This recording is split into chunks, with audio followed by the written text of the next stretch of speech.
me get up a stupid fucking window.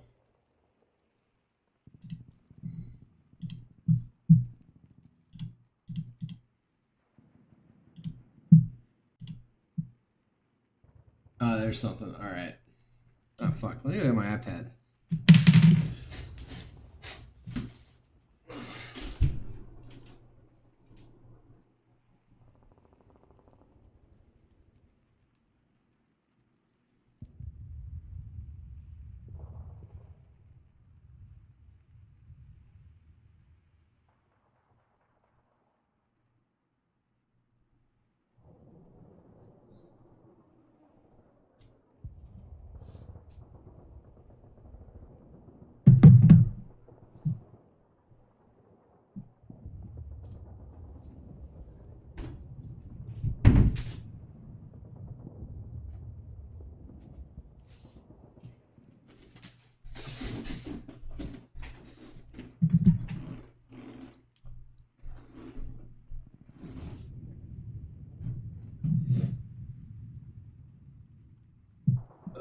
Hold up, I'm changing accounts, giving myself one inflated viewer.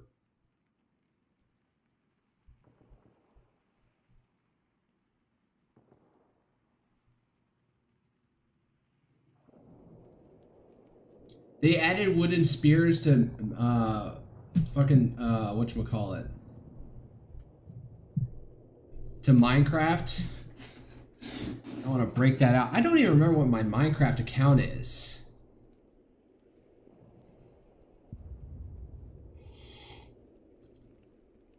Oh, damn. Man, this is one of the stories I was seeing earlier.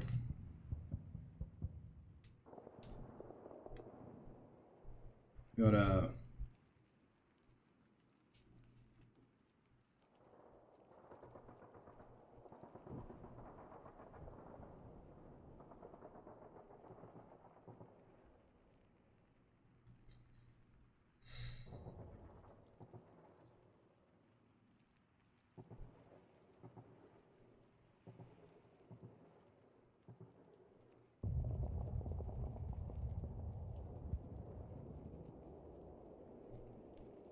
So this is actually a dead sock account I created for myself, so I actually stopped exposing my fucking notifications. Yeah, there you go. Something from me. What was this story? On September 5th, 2025, the Board of Immigration Appeals... That sounds like something that falls under the executive branch. So, if you don't know, there's a whole immigration court system that is purely within the executive branch of government. Immigration court is not the purview of the separate judicial branch of the federal government. And it kind of needs to be that way in order for, well, us to function. Because if, like, every court case related to immigration had to go through all the rigmarole that we have to do constitutionally with the rest of the judiciary, then we wouldn't be able to effectively enforce immigration, especially with the large amount that we have now. Ruled in a matter of Yajure Hurtado that immigration judges cannot release on bond individuals who enter the U.S. without inspection, requiring their detention during removal proceedings. Under the Immigration and Nationality Act. The decision supports the Trump administration's deportation goals and has been praised by the Department of Homeland Security for strengthening enforcement. While immigrants' rights groups like the American Immigration Council argue it violates due process, in Chicago, cases such as Ramiro Cabrera's detention highlight local resistance, including a federal judge's order extending oversight of ICE operations to courthouses until February 2026. Sounds like a federal judge getting beyond his purview. What was I going to do? I was going to do Resident Evil. Later today, I'm going to pull up a guide and try and make this a less painful process. Just going to look into that.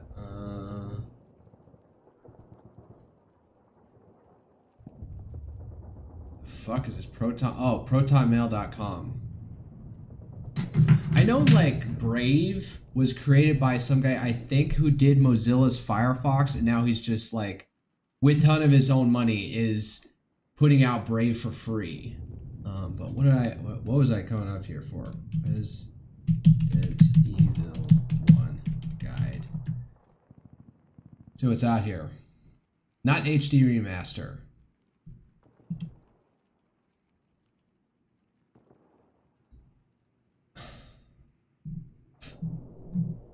Ugh. I'm just realizing my speakers are... Sorry. Resident Evil. Survival. Horror.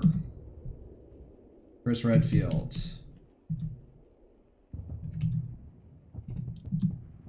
Jill Valentine.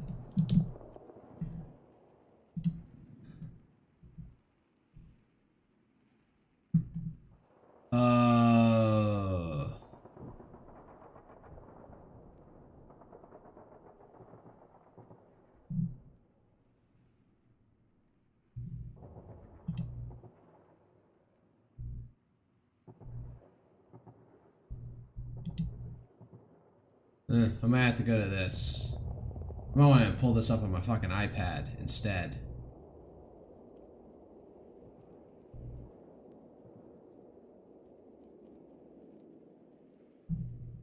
What is this for? Is this even for the original one? Let me back up, back to the main page.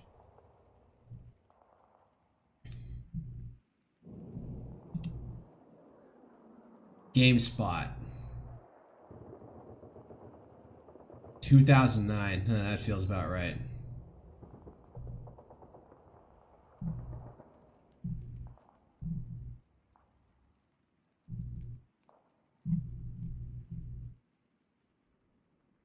File details, Keeper's Diary, Scrapbook, Security System, Researcher's Lair, J-Vault.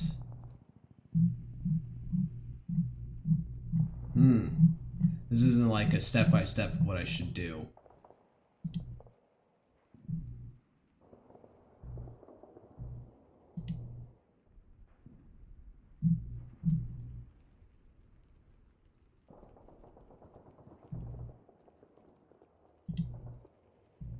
Okay. CQC for the win achievement requires that more than just some fancy knife work and lack of guns also requires do not use the lighter, do not use... I don't care about that. This is too much of a try-hard thing. I just want to get through the game. Scripted. What the fuck is this website?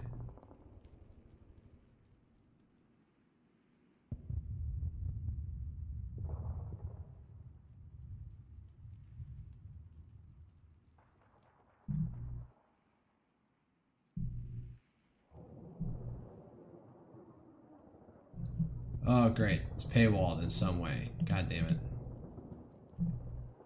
Resident Evil 8, Resident Evil HD remasters. What's this one?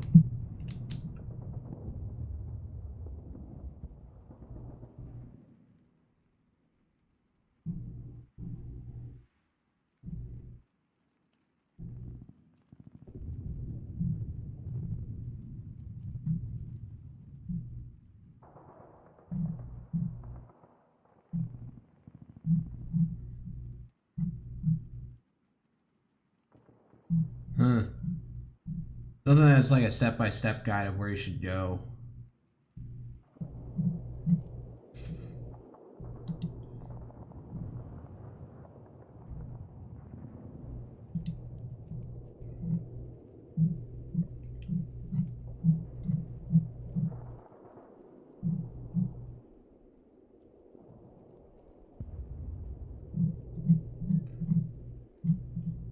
Yeah, I'm looking for like a step-by-step, let's see here.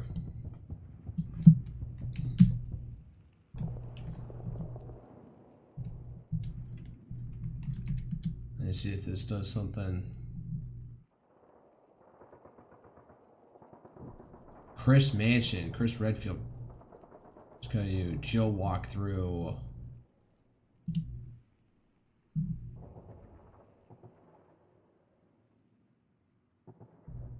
It says, after speaking to Barry, go to the far door and go through it. You should now meet your first zombie, so arm up your gun or knife if you're feeling a bit handy and shoot it down. After a few shots, it will fall... No, what the fuck?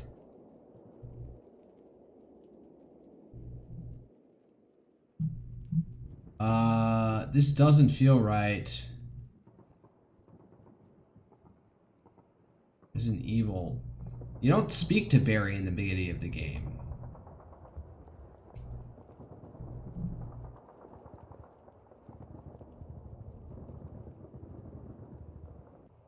Huh. I'll get back to this.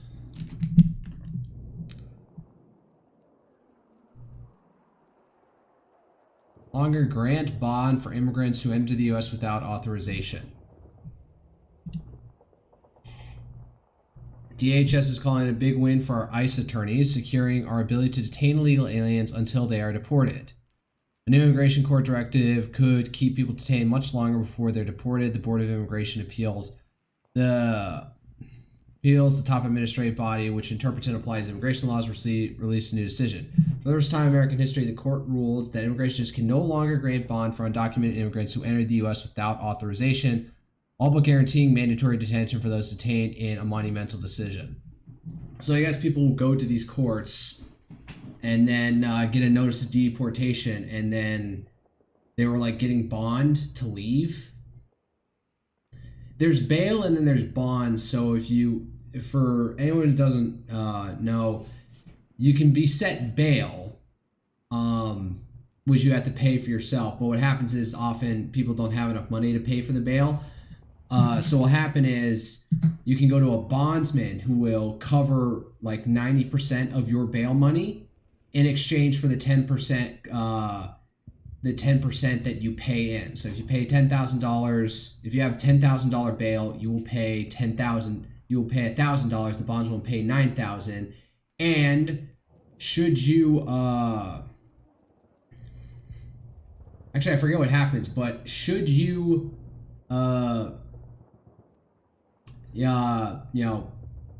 have it thrown out and your bail money returned to you, well, $9,000 goes back to the bondsman, and then he'll get the $1,000 that you paid. So you're only out $1,000 instead of $10,000. Instead of you putting up all the money yourself. So it is you losing money in the end, but for some people, it's the only option they have.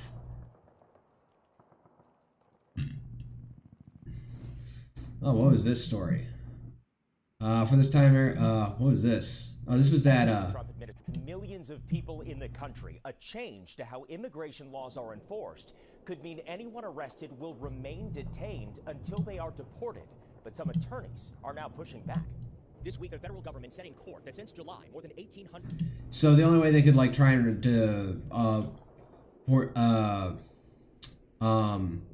challenge this would go to the actual judiciary branch, the federal appeals courts, and say this violates some sort of rights. Because I swear there was some,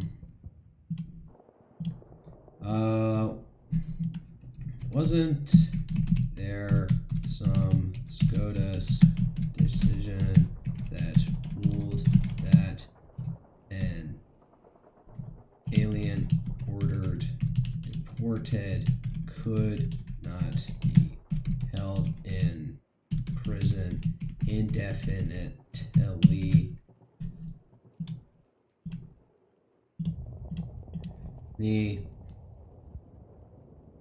or like more than 6 months if the government has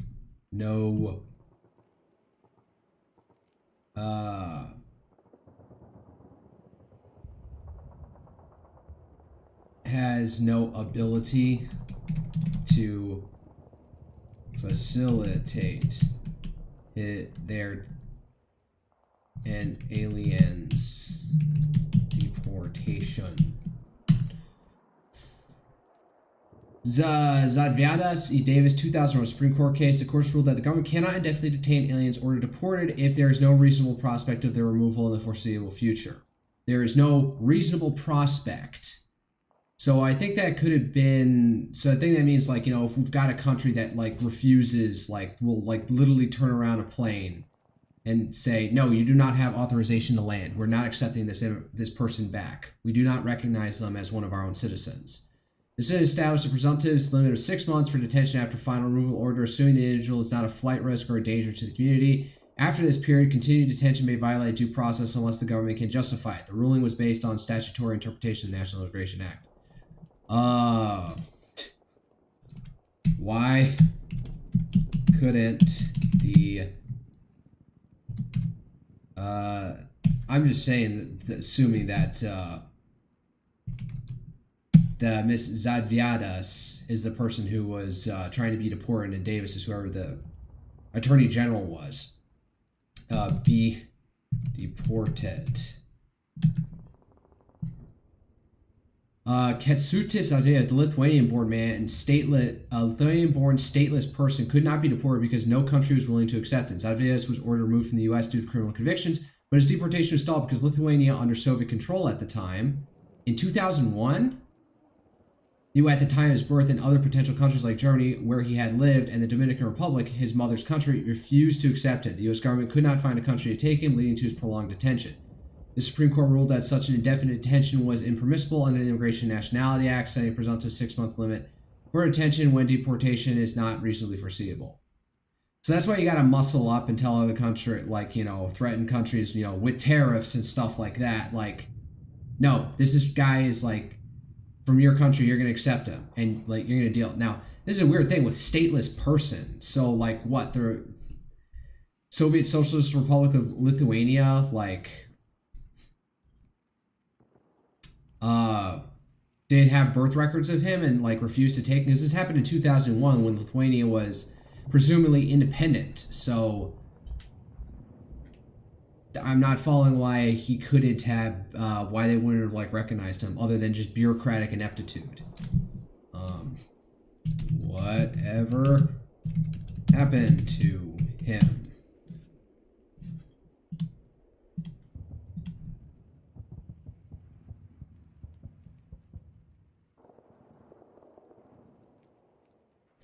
It's digging. Which land indefinite was released from immigration to EU, cut into EU under supervised order from the U.S. District Court. This was affirmed in a slightly modified Fifth Circuit Court appeal. Darn, I lost my fidget toy. New supervision conditions, post $2,000 cash bond for him or family, monthly reporting to IRS in Houston, Texas, including address and employment changes. Sponsored by his mother-in-law. His brother-in-law, Juan Ferrer, resided with his wife, Maria Ferreira Davis, in Houston. Obtained employment and health insurance within 40 days. To comply with these terms, the later developments. His most recent available records, you remained in unsupervised release. Unsupervised release. Aren't documented. Okay, so this guy's just wandering around, and I guess a stateless person who can't ever, I don't know, could, like, I would expect that, like, my presumption at some point he would have gotten, like, some sort of, like, naturalization at some point. So I'm wondering if this is going to run up against this.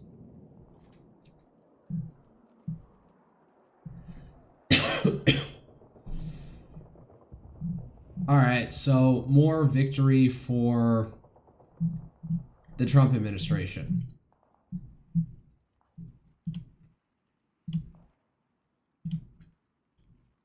Oh yeah, we got another Indian truck driver incident. There was that one down in Florida that ended up killing three Haitians who weren't even American citizens down in Florida somewhere. So now they're trying to crack down on the trucking industry and all the people out there who don't know how to fucking drive, usually of an immigrant background. This drama about the entire White House East Wing. Yeah, it does sort of like go with the left of center Democrat narrative that he's destroying our republic. Look, he's even physically destroying a part of the White House to build up this ballroom for state functions. Now, the East Wing was created in 1901 by Teddy Roosevelt and renovated by Truman in 1942. So the White House has been, like, ripped about, and it's all being privately funded somehow. So I guess you could say that if you want to expect some nice treatment from the Trump administration, it would behoove you to donate to the building of this new East Wing for whatever it's going to cost. I think it was like $260 million or something to do it. No, but whatever. Buildings change.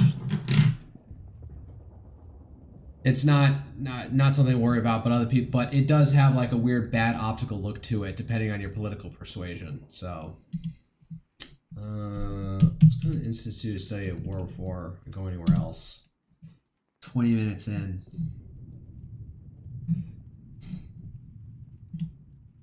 Oh yeah, the whole fucking potential thing meeting in Budapest is off. And all right, hold up. What is it? White House.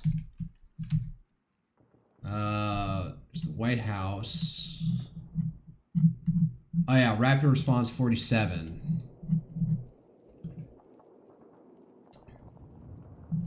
What is this fucking Rapid Response 47 account? Who is this?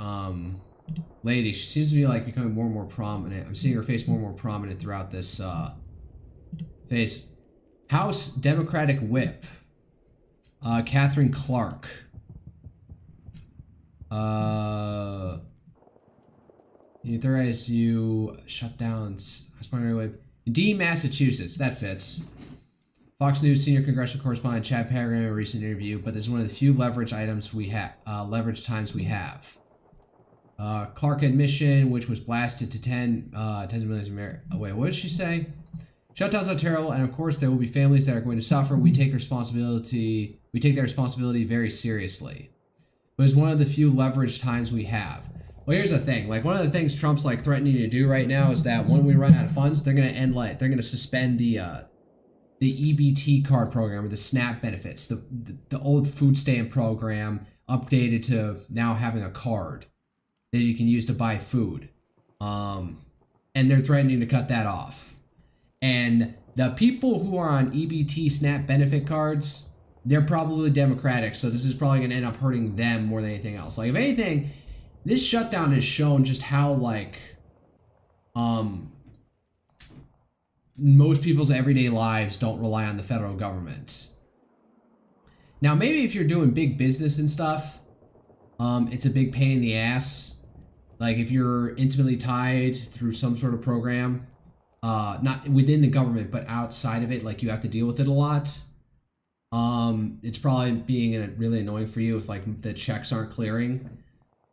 But for, like, me in my everyday life, I haven't noticed anything. The main thing that might happen is air traffic controllers. Like, that's a big thing that people might notice. But this is just dragging on and nothing's fucking happening. Like, nobody feels like what's going on. We're distracted by so many other different things. So, if anything, this is just going to start hurting Democrat constituents even worse. So, government shutdowns don't threaten Republicans as upfront as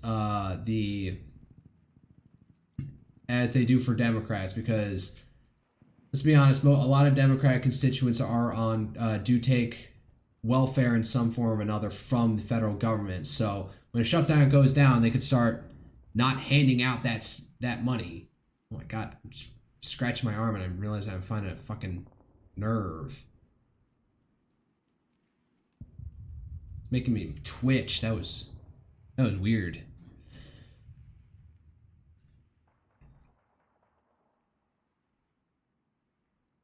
I just realized in my description on Twitch, I'm looking at a separate screen here, it says, wannabe VTube. No space, comma, no space, I'm a Face Connect fanboy. That's true, I'll be honest about that. But, what the fuck?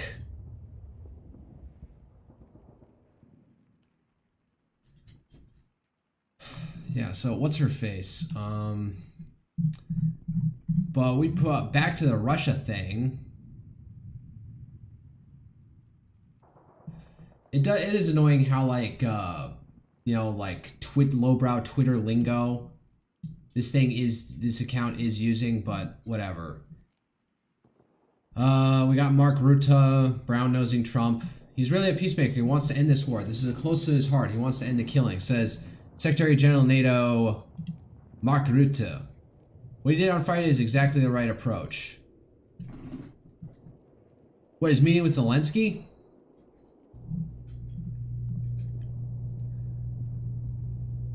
Is that what it's supposed to look like? Just a giant ballroom? Alright, whatever. So will invest $150 million training and upskilling its workforce across Indiana. I guess this is a current governor of Indiana. No, the other news is that, oh yeah, Treasury sanctions major Russian oil companies, calls on Moscow for immediately agree to ceasefire. So these sanctions, like what I've been hearing about is that there's been a sanction package being held off in the Senate with like 80 co-sponsors. Like this thing will breeze through once it's brought up, but it's not being brought up because Trump keeps requesting it because he's like trying to hold it in reserve. I don't know if these basically parallel that, and he's doing this purely out of executive impulse. And maybe he doesn't want the sanctions to go through in the Senate because it's hard to undo the sanctions. Like the Senate and House, or maybe just the Senate, have passed sanctions against the Syrian government under Bashar al-Assad like over a decade ago. And now they're finally repealing them now that, well, Assad's gone. And playing fucking video games, sadly, in his fucking, his penthouse in fucking Moscow while his wife is gone. Where was I going with this? But Putin's probably not going anywhere after this peace deal, so there probably will not be a impetus to get rid of these, as much of an impetus to get rid of whatever these sanctions are from Congress. So by doing them by purely executive fiat, they can be removed should we get a peace deal. Like, I'm hitting you with this now, Russia, so come to the peace deal. If you want it, and if we make a peace deal, I can lift them unilaterally. And then we don't have to worry about Congress holding up the process because they hate you more, that they're not willing to wheel and deal, and they're way more lethargic than you are, than I am with my executive pen. That's the only way I could think about it, is that once the sanctions go through in the Senate, they're not going to go away anytime soon, even if we get a peace deal.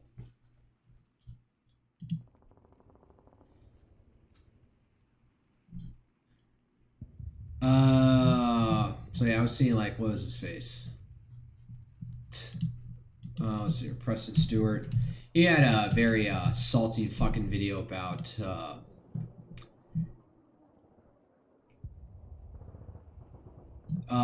video a couple days ago about, or maybe even yesterday or Monday, about how we're trying to pressure Zelensky into accepting a peace deal, and now it appears that we're not even getting the deal out of it. It said like Russia won out of this. They've held off sanctions, and they've no Tomahawk missiles to Ukraine. Which, by the way, like, even if we send the Tomahawk missiles to Ukraine, it's probably gonna be months before they can figure out how to fucking fire them off. And we probably don't want to give them the most up-to-date ones that we have. We probably want to burn off our like older fleets. I think we only have like Block 3s and 4s left. We're not going to give them the 5s. And like, if we're going to give them in some format they can immediately use, it's probably going to take work on our end to containerize them in some way that they can use. Like, the most immediate way I think they could do it to get it off is like figure out some way to hook a bunch of them underneath an F-16, get it fly as close to the front line as they can, without fear of getting shot, getting the plane shot down. Launch the Tomahawks for that way and go away. Can you launch a Tomahawk? A T-LAM from an F-16.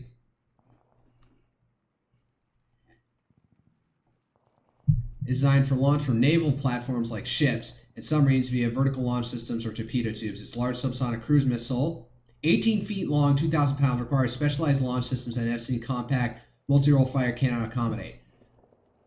Well, the point about the F-16 is that gets it in the air, and then you can launch it from there. You just drop it off. Carry air-to-air and air-to-ground munitions. Well, what is it if at that point, once you take it from air to ground, once you take the TLAM in the air, but its payload and structure design don't support the TLAM size, weight, or launch requirements. This AFC's mission profile focuses on tactical strikes, air superiority. I mean, just because it wasn't planned to do it doesn't mean, like, I mean, conceivably, could you come up with some way to mount what you call it? Mount a T-Lam to an F-16. Have it take off. I'm pretty sure an F-16 can carry at least 2,000 pounds. How much does a J-Dam pound? Because J-Dams can go up to like 1,000 pounds. Have it take off with the extra 2,000 weight and just reprogram the T-Lam to fly starting in the air.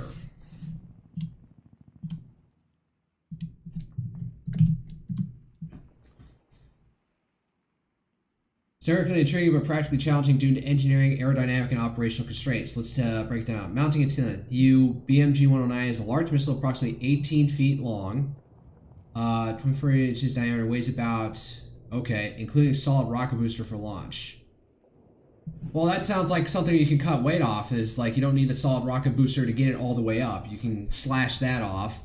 The dual fighter has a maximum takeoff weight of 42,000 pounds. It typically carries payloads under wing hard points on a centerline pylon with a total external payload of 17,000 pounds. So you can get at least one on there.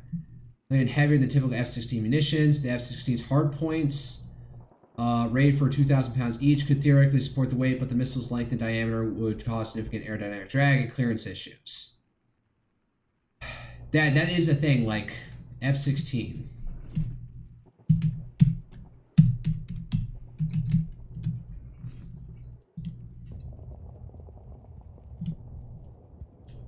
I mean, could you fit it under there? Or is it better to fit it under one of the wings? Oh, look, like here's another one. There's it with the giant extra fuel pod, which I don't think is going to be that important. If flying out of Ukraine and then going back to some base. So, yeah, I think you could. It may be awkward. Maybe you got to jack the suspension on the wheels to give it more clearance. And have a longer runway, so you're really gassing the speed and you're not dipping your nose. Because here's the thing about flying, for the few times I actually flew, you're to increase your altitude, you're not supposed to dip your nose up like you're climbing. You have to increase your speed. Yes, you can increase your angle of attack a little bit, but it's really going faster, which gets you to go up. So at this point, you're thinking you're gonna have to hit like the afterburner, go screaming down the runway, to get yourself to ascend to a certain point that you can then decide that you can then have a clearance enough that you can dip out, dip up, and climb faster. So just going back to what Grok says, pylon compatibility isn't designed for air launch from a fighter pylon. A custom pylon or rail system would need to be engineered securely to hold the T-Lam management's weight. That's just an engineering challenge. Like, give me a week and I could probably come up with some jerry-rig contraption in SolidWorks to print, press, and mill out of aluminum on it, or steel, probably better here.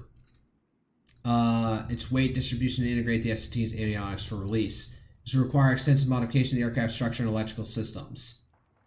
Again, that's just an engineering challenge. T-Lam size would drastically increase drag, potentially destabilizing the F-16 flight characteristics, especially at high angles of attack or maneuvers. All right, so maybe putting it on an F-16 will make it a little bit more vulnerable to anti-air attack. So you probably want to be careful about it. And well, once you release it, well, all right, you go back to your normal flight profile. So maybe whichever Ukrainian pilot's gonna take the T-Lam up. You get it like a trainer, like before you actually like put the missile on there, have the get a mock-up of a T-Lam, strap it under there, weigh it the exact amount that you expect, and then do some training with like, oh, how do we fly with this thing? And maybe be willing to risk like, oh no, you're about to start, we know it's a surface-to-air missile or an air-to-air missile, or you're about to get engaged in a dogfight. dumb drop the fucking the TLAM and bail out because the plane's probably more the plane is more important than the TLAM. So just let that, you know, hit a D-arm button and have it or self-destruct, release it, and then or set the self-destruct button on the TLAM, drop it, then bail. So isn't optimized for such a bulky external load. So possible solution: design a custom external cradle or pylon adapter to mount a single TLAM on the F-16 center line or reinforce underwing hardpoint. Station 3 or 7. This requires structural reinforcements. Hardpoint to handle all TLAMs 3,000 pounds. Custom release mechanism. Modified bomb rack or rail system. Wind tunnel testing to ensure air. Fuck the wind tunnel testing. We don't got time for that. You alternatively conform a conformal external pod could be used to could house a scaled down TLAM variant. This would be still demanding significant engineering and likely to reduce the F-16's range of maneuverability. I don't think range is the issue. The point is getting it up in the air. At this point, if it's just an engineering challenge to stick it on an F-16, then probably more so it's just not an engineering challenge for the all right, here's the capsule with it. Figure out how to plug it in, figure out how to put it on a truck somewhere, give a fucking piston and armature for some way to launch it, and then just figure it out. This doesn't have to be pretty. Single TLAM is within the F-16 payload capacity. For example, F-16 could carry TLAM plus reduced fuel or other munitions staying under its new. This thing's thrust to weight ratio producing new allows it to take off easily with loads, but its to would require a longer runway, increased takeoff distance. For instance, an F-16 with a heavy payload might need 3,000 to 4,000 feet of runway versus 2,000 feet for lighter configuration. Okay. I am thinking, like, if you do have lightweight fighter aircraft, and that's all you have for your airplanes, and that's all you've had to design your airfields for, you may not, I don't know, maybe they'll have to go to a civilian airfield with runways meant for, like, giant airliners to have this take off. I'm thinking now you have to sequence it, like, all right, we're going to have F-16 take off from one point, then they're going to go to an international airport. We're gonna have a section off saying where it's gonna land, where the F-16 will land at Kiev International Airport. We're gonna have one specific hub there. Are there even flights coming out of Kiev International Airport? We're gonna have a secret underground hub. It's gonna pull over. We're gonna come up, attach it. The F-16 is gonna roll out and then move the fuck and then go fly off with the with it down the civilian runway. F-16's fly-by-wire systems could compensate, but extensive testing would be needed to ensure take-off and climb performance. I think I'm leaning way too much into this idea of the using the F-16 to get them up in the air to begin with. All right, I've been ranting for 40 minutes. Where's Clash Report?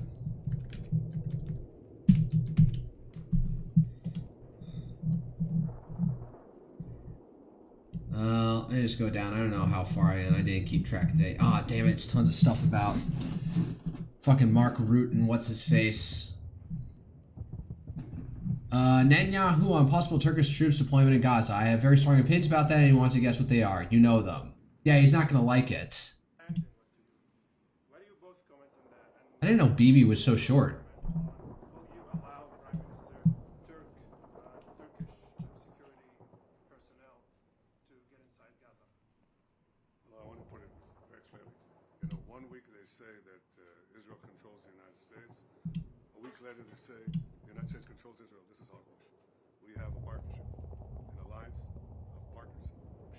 Vance has lost a lot of weight from when he entered politics.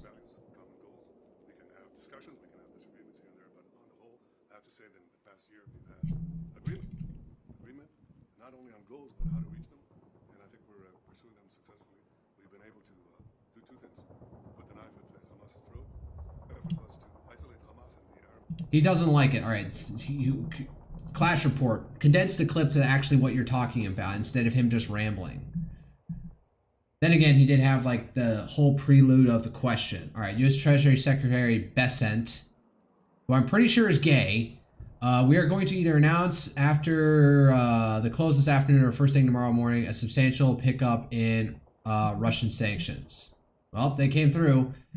So I don't know. I don't care what's going on in Mali. Perhaps maybe I should, but I don't care right now. Send DR transport for allegedly making deal with Genjitsu without state approval. What?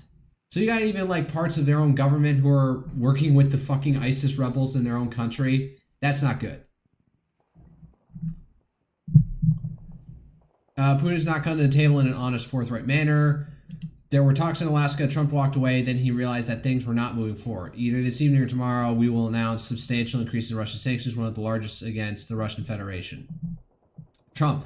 The Wall Street Journal story on the USA's approval of Ukraine being allowed to use long-range missiles deep into Russia is fake. Oh, I've been hearing about that earlier today, that they had reversed that. Fuck, what's his face? Michael Tracy was complaining about this. I still need to follow a bunch of people on this. Fuck it. I need to follow more people. Yeah, what he said, despite all the public misdirection and blather, it's mostly been steady escalation by Trump and Ukraine on the same basic trajectory as Biden. Ukraine had used a British-supplied Storm Shadow cruise missile on Tuesday to strike a Russian plant in Bryansk that produced explosives and rocket fuel. The German staff, General Staff of Ukraine's Armed Forces announced on social media it's called a strike, successful hit that penetrated Russia. The U.S. unannounced U.S. move to enable Kiev to use missiles in Russia comes after authority for supporting such attacks was recently transferred to Defense Secretary Pete Hegseth at the Pentagon to the top U.S. general in Europe, General Alex Guryankwich, who also serves as NATO commander.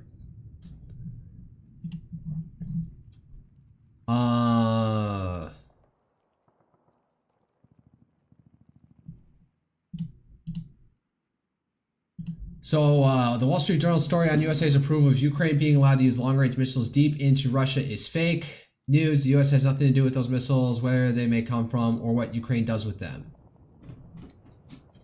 The U.S. has nothing to do with those missiles.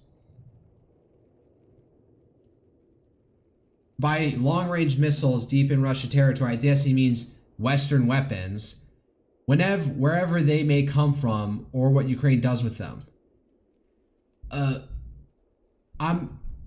I'm struggling to figure out what he's saying here. It's not exactly using the exact terms that the Wall Street Journal was reporting on. You know, Western supplied weapons like Storm Shadows and Tomahawks or ATACMS missiles. All right. Washington announced the sanctions against the Russian oil company Rosneft and Lukoil. So yeah, oh, there's tons of shit on this. I don't know how the mechanics of this is going to work out. Breaking Trump, I can't swim with Putin. It did not feel right. We will do it in the future. So he still wants to make a deal, but... let me turn down the fucking background noise. Trump on sanctioning Russia. It felt like it was time. We waited a long time. Yeah, because I'd like to think that it's because, well, Putin didn't agree to this meeting. He thought he had a deal and then Russia backed out. So now this is him trying to apply pressure the other direction. Trump on Tomahawks. It takes a minimum of 6 months to learn how to use Tomahawks. The only way is if we shoot it. We're not going to do that. So some other people have said that there's like a joint strike missile or something that probably be more... I swear it's like called JISM or something. JSSM. Joint Strike Missile.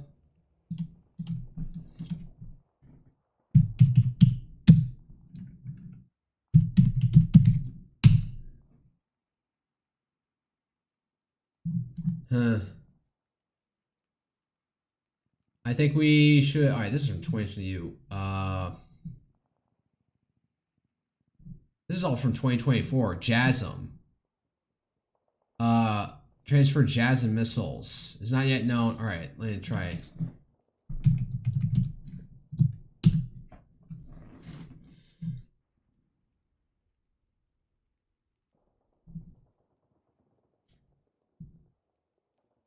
Oh, hi Bernadette.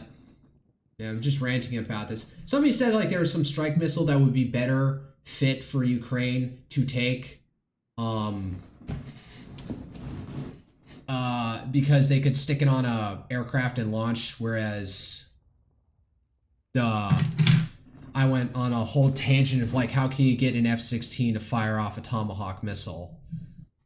But so it looks like Trump doesn't want to give the Tomahawks, because like the time to frame for that to even work is going to be like, for it to be even, Ukraine to be even used to them is going to be months out, even if we decide to send them. And even then, if we don't keep a consistent supply of them, and likely what we're going to be doing is giving them our older stock of Block 3 and 4 Tomahawk missiles, or maybe only the Block 3s, since we're only on Block 5. Not sure we want to dip into the Block 4 bucket on our end. They will be coming in by land. Trump on his boat attacks. They will be coming in by land a little bit more. We will hit them very hard when they come by land. We are totally prepared for that. I guess this is all the stuff that's happening in the South Caribbean Sea now. We're just blowing up boats.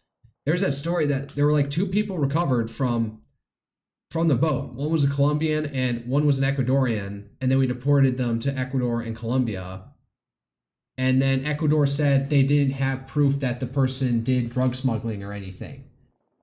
Again, that might be us just being really tight with our intel, because if we are figuring out, like, snooping or spying on these people enough that we're confident enough to shoot them because they just have drugs, we may not want to give away how we know that intel, where it's getting from. Just like, oh, we're tapping this phone line, which they thought was secure, and then we lose that access. So how we're figuring this out, assuming that we're doing it rightly, and actually getting confirmation that getting good intel that they are drug smuggling, we may not want to give that up, so these countries can't like end up charging these people.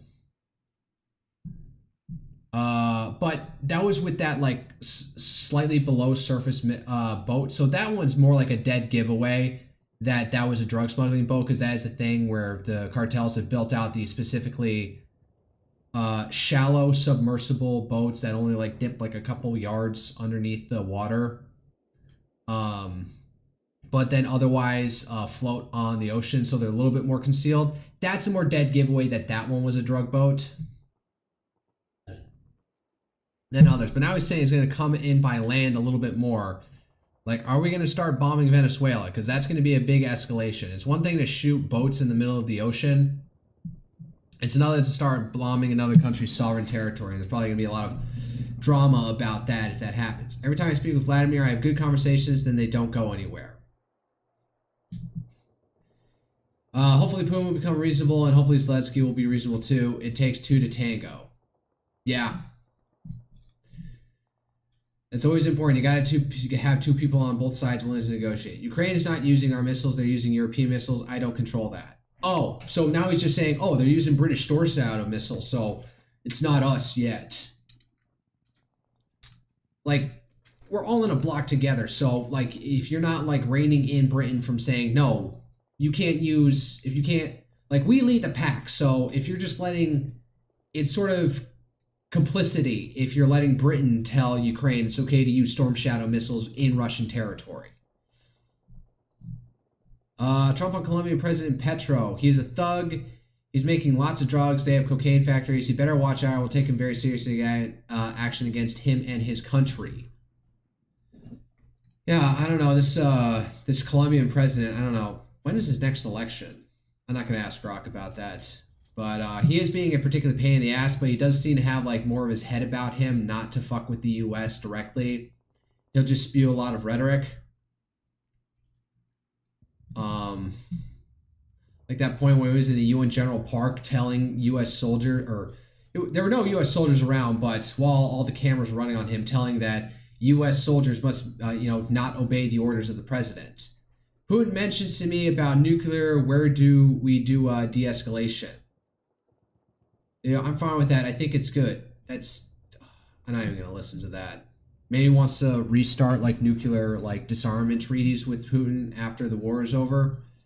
We have the most nukes. Russia is second. China is third by a long way, but they will be even within 4 to 5 years. I mean, are the Chinese even trying to build out their nuclear fleet at this point? They're it seems more interested in building missiles to take out our carrier fleets. Do we have any disarmament treaties with China? Oh my god, look, it's Eisenhower's. That's got to be Eisenhower's bust in the background. We're not selling any weapons to Ukraine, we are selling them to NATO.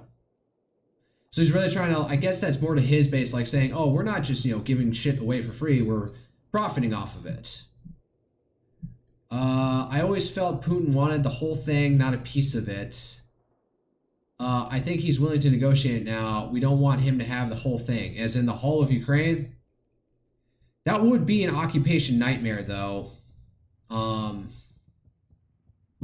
there are significant enough people, like the second largest party before the war started, was led by some guy who, I forget what his name was, but whoever the leader was, like would make regular visits and be buddy-buddy with Putin. But he was the largest opposition party. His party was the largest opposition one in Ukraine, and that was a nominally pro-Russia party. Now, that was before the war started. So how many Ukrainians now actively hate Russia for starting the war? That's another thing. And how many opportunists could Russia find to staff up a puppet government in Ukraine? Ukrainian-speaking people. Now, if there's somebody speaking Ukrainian, maybe they're not be on it, but there could be plenty of Russians who are dual, Ukrainians who are dual lingual, who they could rely on to be, the foot soldiers to enforce a new Russian occupation regime in all of Ukraine. Trump on Colombian President Petro. He is this is a retweet. That's a retweet. That's it. Trump has told allies he thinks Democrats Arundami is unbeatable in New York's mayor's race, saying Republican Curtis Lewa and Independent Andrew Cuomo have little chance to catch up. That is unfortunate that this freak is going to be in charge of our largest, most powerful city.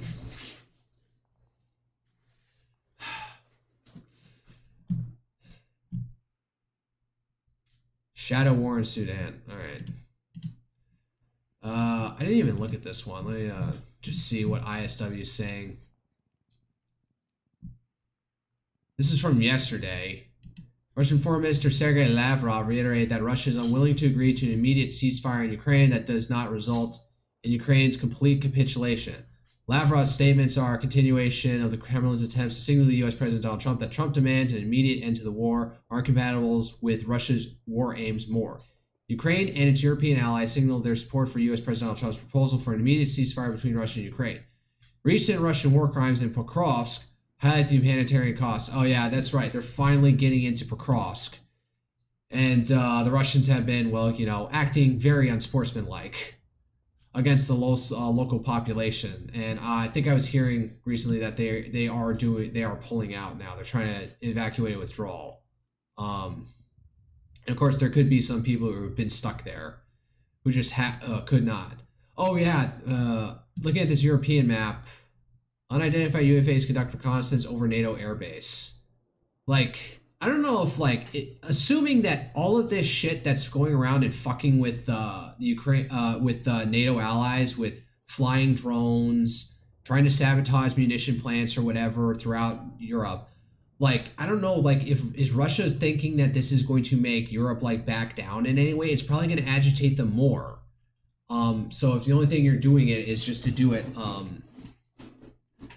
specifically to try and weaken the logistics chain supporting Ukraine, because this is just going to make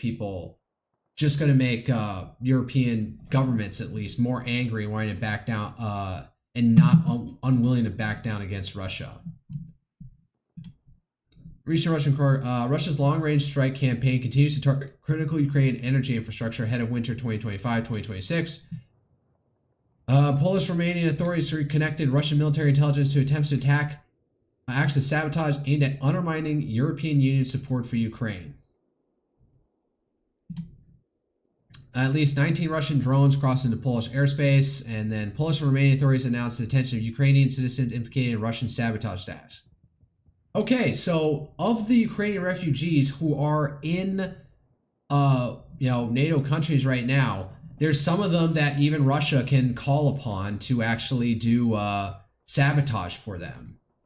So yeah, I guess there probably are plenty of Ukrainians that they can rely on for a full occupation government inside Ukraine if they were to get all of it. I'm thinking more reasonably they might want to get up to Kiev and then leave like some rump state over here in the west. But all right, let's last thing about what's going on in where's this? This is northern Syria. There's Idlib, there's Aleppo. The Iranian regime passed the Combating and Financing of Terrorism Convention of October 22 as part of an effort to remove Iran from the Financial Action Task Force blacklist. Iran is very unlikely to meet the FATF requirements given its continue to provide financial and interior support members of the Axis of Resistance. Heavy emphasis implied. Other key takeaway, the Syrian transitional government appears to be pursuing a low-level effort to target foreign fighters in Syria. Oh yeah, that's right.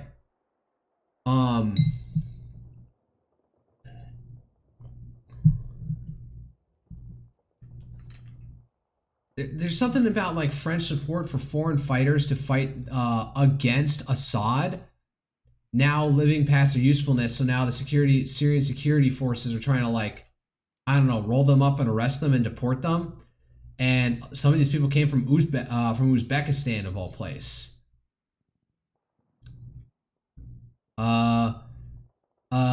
Who have not integrated into the Ministry of Defense. The foreign fighters from whom the Syrian transitional government has recently targeted have historically come into conflict with HTS. So there are plenty of people who are going to join ISIS from all over the world.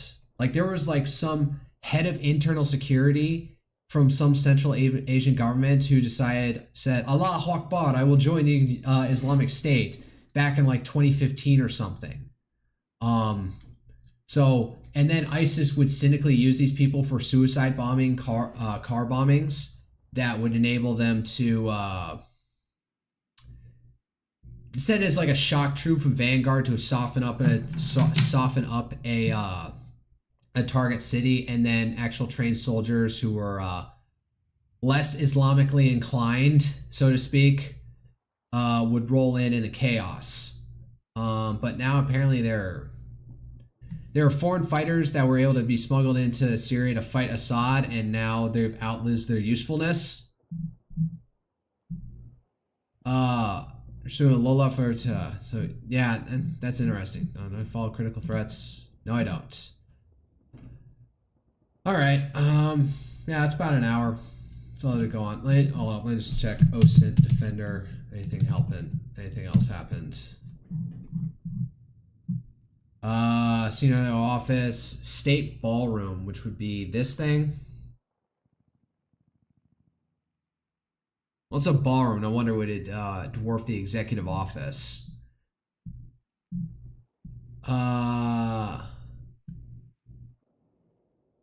Yeah, the Budapest summit has been canceled. And in yet another unprecedented move in the push to prevent unfettered information from leaving the Pentagon, Secretary of Defense Pete Hegseth and Deputy Defense Secretary Steve Feinberg have directed all personnel under the Defense Department, with the exception of the Pentagon Office of the Inspector General, to coordinate with the offices for the Assistant to the Secretary of Defense for Legislative Affairs for any and all engagements, as well as communications with state elected officials and members of Congress, according to him. A memo dated October 5th, seen by Breaking Defense. So they are really cracking down on trying to get leaks out of crack down on leaking from the Pentagon. Now, I didn't even know previously that there were journalists who had basically offices inside the Pentagon to conduct their business. To which I would say, no, there shouldn't be like a permanent staff there of journalists. That just sounds like that sounds like room for a leak.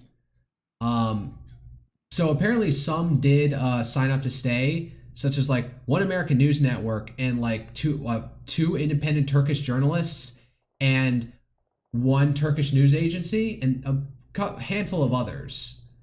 But most of the major news organizations all left their office, and I'm like, no, don't have anybody in there. Don't have any journalists like with offices inside the physical Pentagon building. I don't care how segregated it is. That's just like a place for like loose lips to sink ships, so to speak. So I'm okay with this. Freedom of the press is your freedom to publish whatever you want, not freedom to have how much whatever access you want to the fucking government.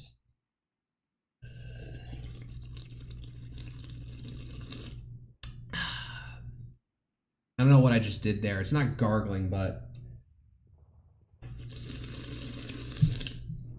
like I'm keeping it just under my tongue and below my and behind my teeth, and then like sucking air above that. And it's making that weird sound. When do you think the government shutdown is going to end?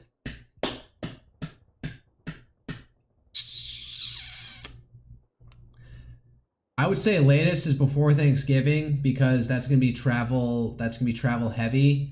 So somebody's gonna cave before then. We said this earlier in the stream. Like Trump's like saying like, "Hey, when we run out of money, we're shutting down the SNAP program. You know, the food stamps program. You know, paying for poor people's food." And let's be honest, the people who are on the EBT cards, which is what the SNAP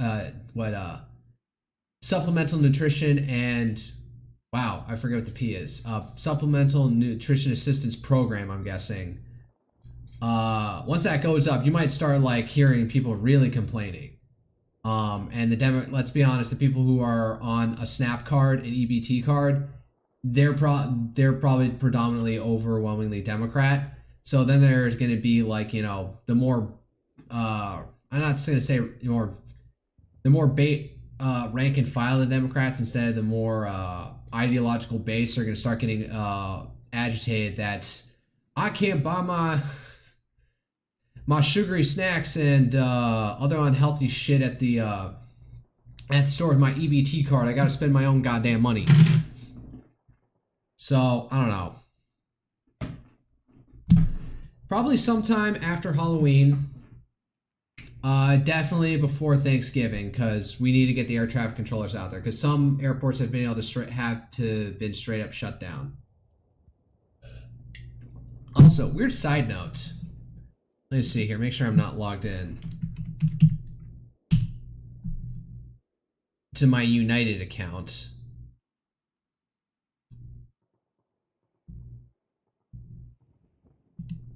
Yeah, it's asked me to sign in so I can show this, but I wanted to go to, let's see here, one way from SDJ. Here's a weird thing about flights. There's a museum that I missed going to in Sendai, Japan, that's like straight north of Tokyo on the eastern side of Japan. I don't know. It's like fucking January 6th, the most inauspicious day. A day that will live in infamy. For some reason, United can't find a flight that goes through fucking Tokyo for some reason. Either Narita or Haneda Airport. Like, it wants to go to PVG, which I think is in Shanghai for some reason. So, like, where's the connections? Yeah, it doesn't have Tokyo in here for some fucking reason. Like, yeah, there are, United can work with, like, some of the low-cost carriers out there, but it's like, you can't, like, hook up with the, like, I've been able to book a flight from Fukuoka to, Tokyo, back to the States, back to an NYC airport. But for some reason it won't land me it won't get me to, now it won't anymore. I don't know why. It's like, it won't go through Tokyo, which is like the optimal place. If you're going to fly out of Japan, you go to Tokyo first. For some reason, this one's not on here, because I could probably get a direct flight to Houston from, let me just check. TYO. Yeah, direct flights. 8:45, 10:15 from Haneda or Narita. So I'd like have to book a flight. I'd have to find a Japanese carrier to get me from Sendai if I were going to leave there. Although honestly, if I were to go to go on a vacation in Japan, I'd probably end up end up going to, like, making sure that the final day is in Tokyo. Maybe I wouldn't be in Tokyo for the first few days. Like, I'd hit Tokyo and then go somewhere else, return to Tokyo, spend a few days there, and then fly out. Let me just check out here. Sapporo? Yeah, Japan. I wanted to fly.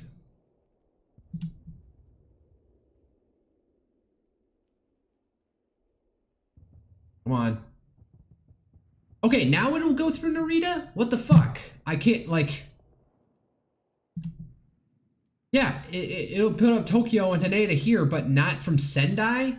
Like, I imagine Sendai is a small place, but... Well, let me just go to Kayak. That's like the main one I can think of off the top of my head. Nope, not from here. It's from SDJ to TYO. Oh, God damn it.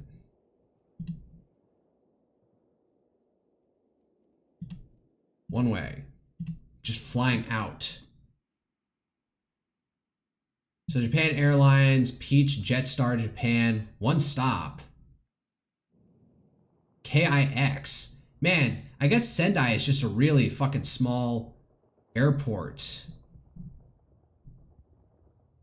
Yeah, there's no... are there any direct flights? Let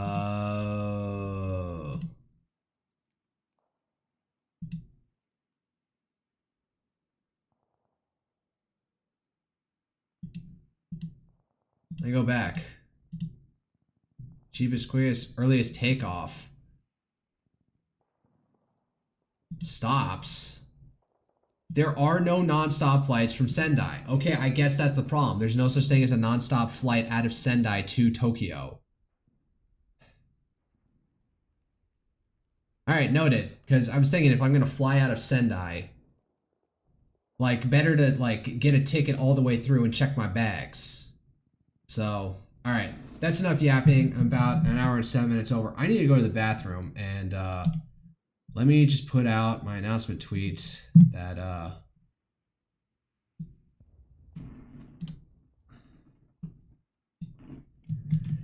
that I am live on Twitter, and then I'm gonna go, I need to go to the bathroom. But yeah, Face Connect is, launching 2 new, oh, what the fuck? I logged in now on my my Observer account over here. No, I need to fucking change that.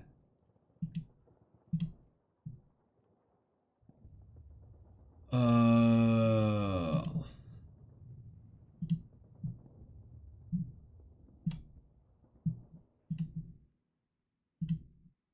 give me a moment while I do my admin.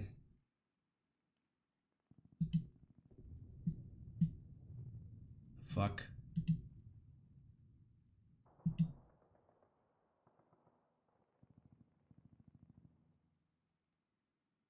Fair point. Yeah, bullet trains, although those are the most expensive, and honestly,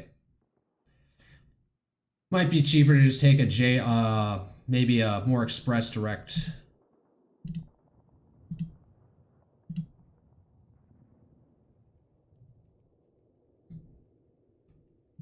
More express direct flight.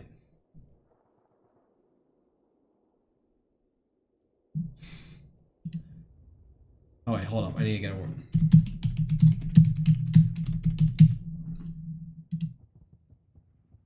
Alright, go to my account, focus. Go to my live stream on Twitter, which has 0 viewers. I used to get like 12 people, but I'm guessing like there's been a crackdown on some bots that has nuked me getting any viewers on Twitter.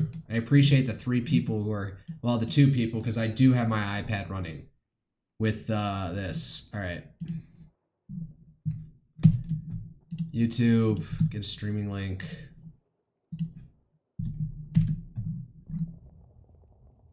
Alright. I'm gonna go to the bathroom and I'll be back with the game. Stand by.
didn't even want to launch the game because it's always awkward doing it.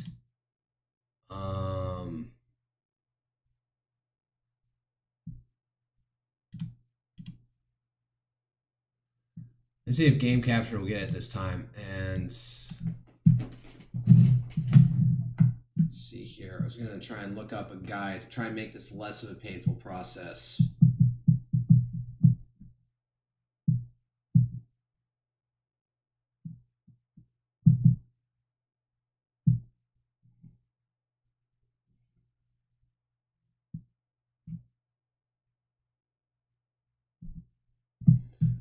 God, there's a Reddit page.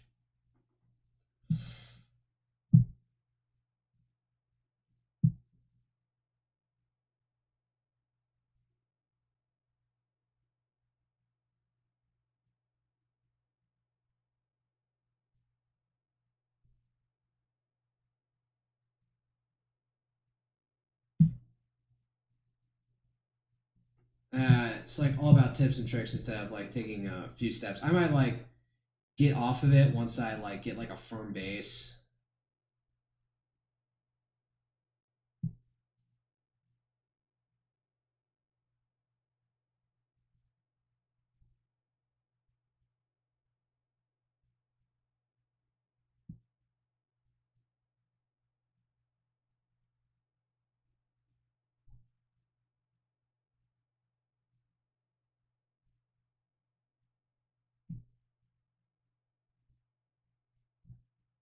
Like I'm looking for some place that'll say, go here, go there, do this.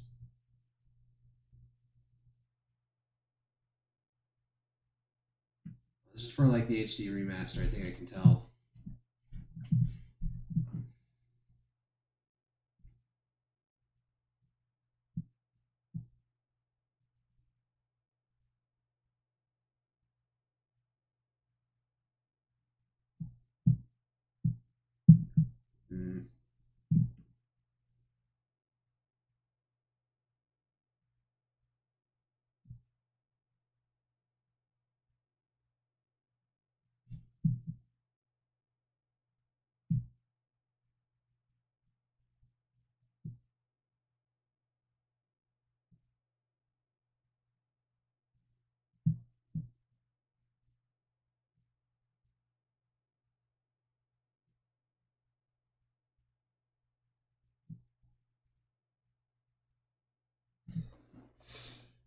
All right, I think I found something that maybe can help me out here.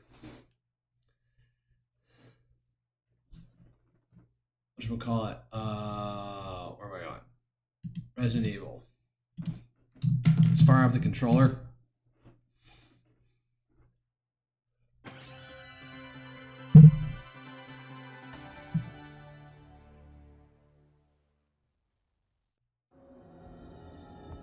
All right, so the game's running, but game capturing and picking it up.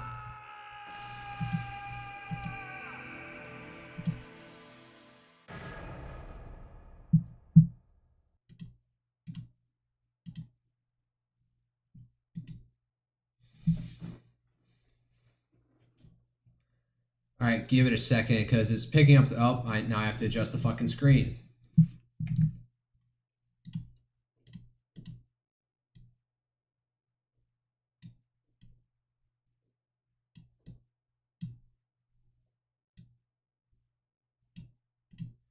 There we go, and I guess I can move myself up.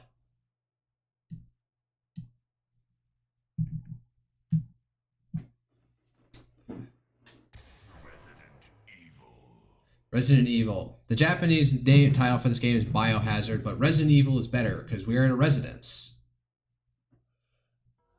Yes, we'll do Chris.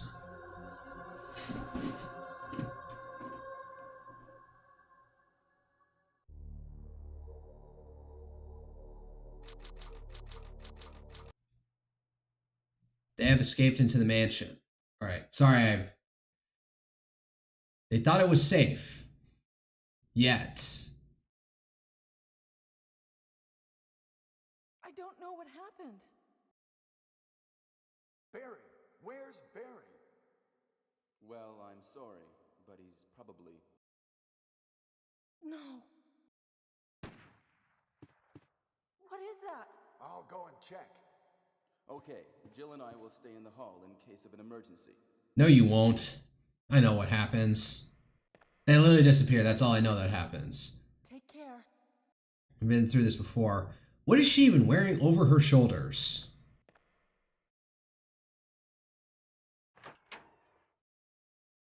Alright, we go through this hall, then apparently... Oh yeah, that's right. This fucking...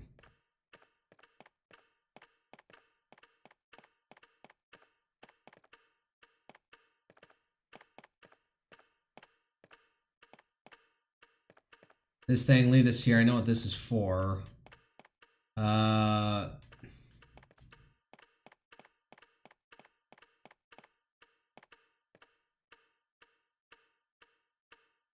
the trick is we're gonna go through this door and then another door. What? Investigate if you hear any gunfire. Oh, did it send me back? What the fuck?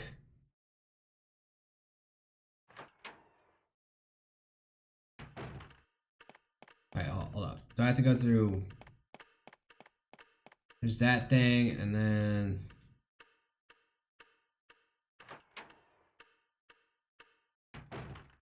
Alright, I think I can go back now. I don't want to go down that hallway. I know that there's a zombie there, so hopefully they have despawned. I can go and pick up Jill's Beretta.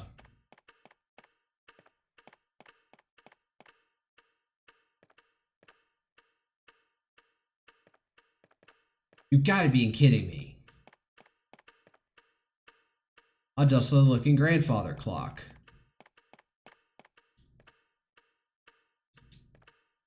I hate this fucking hand holding. I don't want to run into the zombie over there, because apparently there's a trick where you can basically pick up 2 mags worth of ammo and then not have to deal with his dumb ass.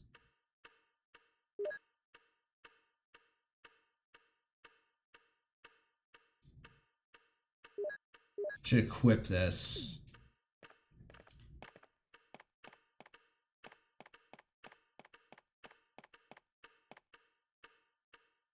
Oh my god, what the fuck? I guess I am gonna have to go back to that dumbass zombie.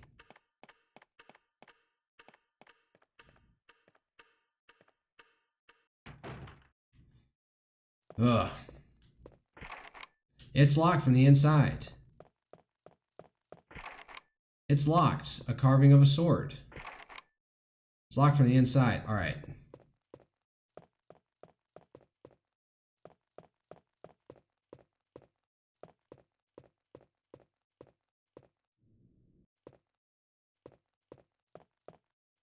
Fuck. It's not what I wanted to happen. You're supposed to be able to get up real quick over to him where he's sitting on 2 mags. Alright, and they're gone.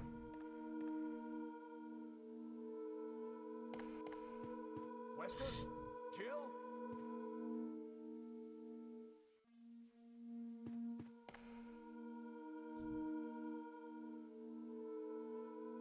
I didn't realize that Albert Wesker showed up in the first movie.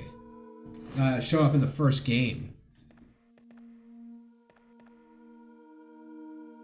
It's Jill's gun.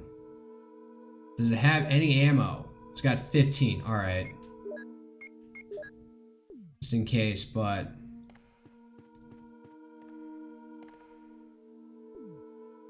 Wait, was I supposed to be able to get ink ribbons over here? Oh, there's one...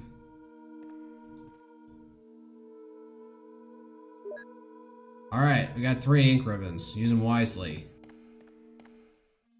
I'm gonna go put that emblem back. It's not gonna be useful for a while.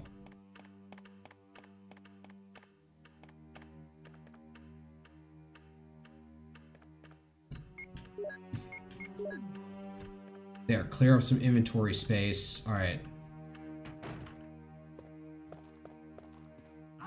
Fuck! I thought he was down.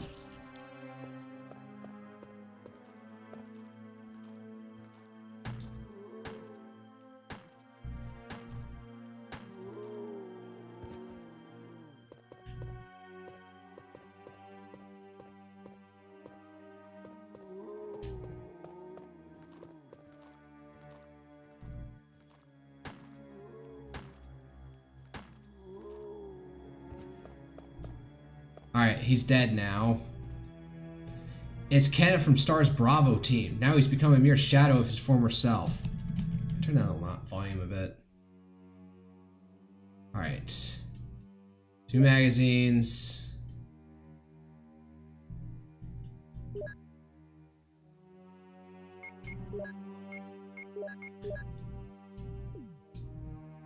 Alright. This shit show's done with. Alright.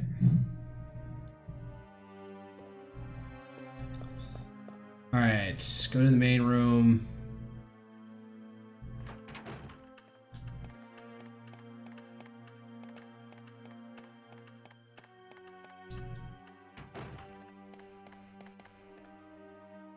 Go upstairs to the right, the first tier.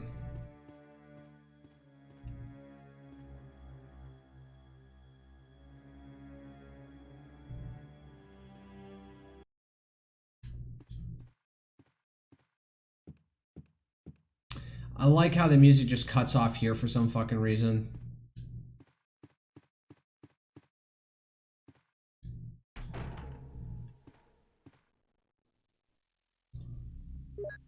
Small key.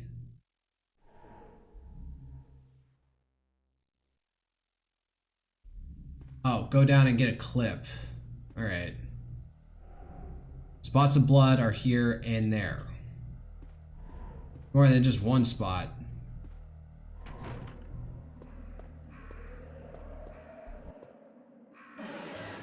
It's Forrest. Forrest Gump? He's been pecked to death by crows.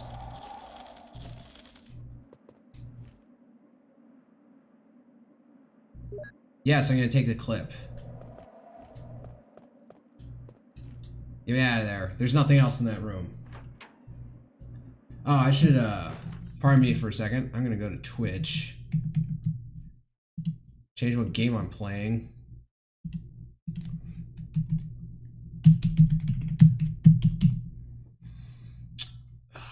The only one available, Biohazard.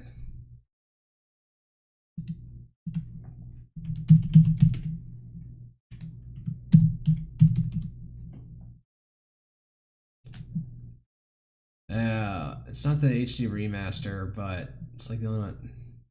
Oh no, wait, there's this one. Alright, good enough. Back at it.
I disturb him? Oh, come on.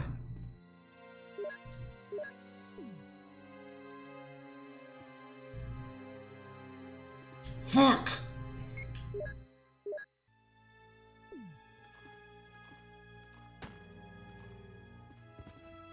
Alright, he's finally dead. Alright.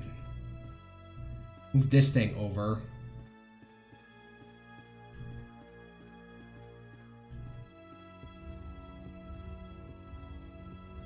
That stupid stone sound effect that's everywhere now these days. Somebody wants to be comedic on YouTube. You, and go to the first room behind the, I guess we can deal with that later.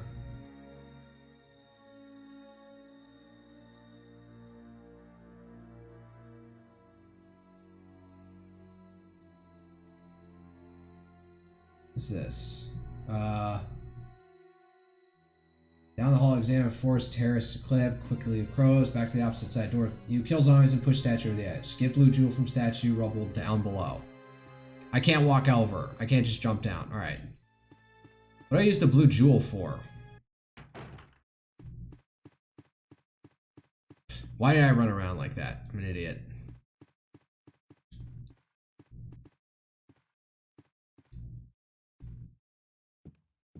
Ugh. I have to press A to trigger that shit. Alright.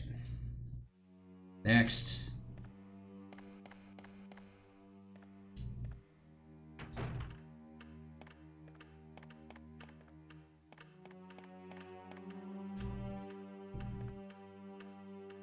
There's not nothing inside. I can't carry any more items. What is this thing thinking?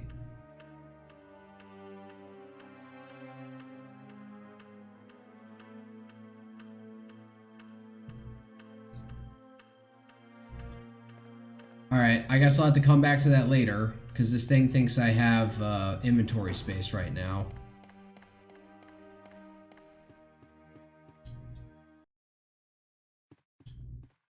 Kill the music.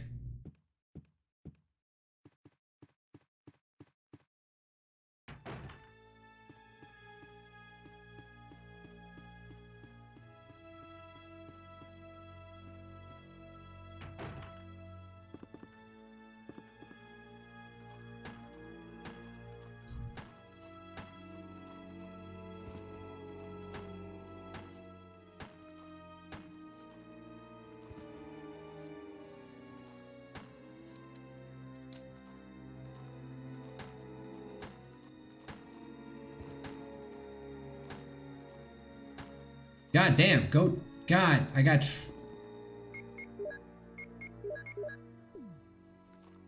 Burning through my ammo real quick here.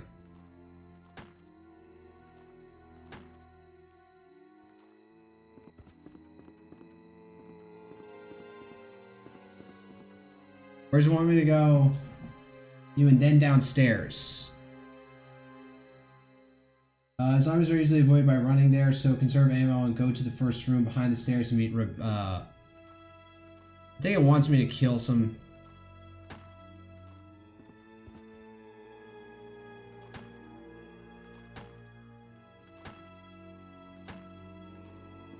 God. God, this sucks. Yeah, the zombies are a bit...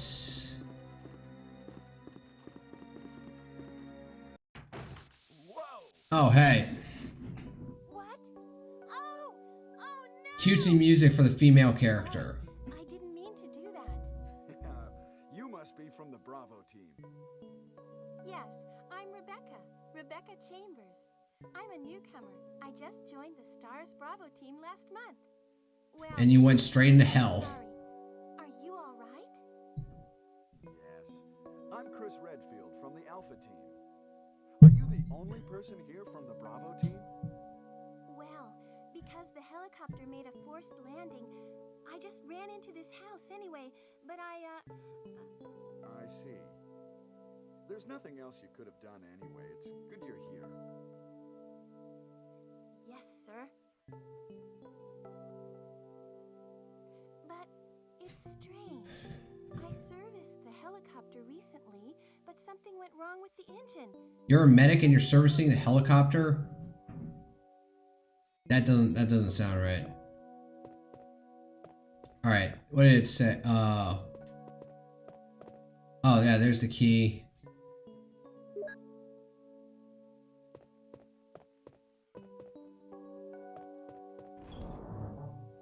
Alright, saying is get the sword key on the bed, store knife, small key, and get clips. Oh.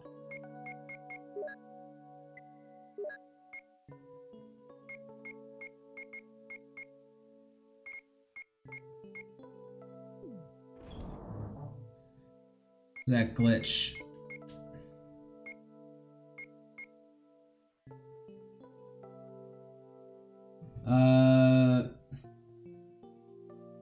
Store knife, small key.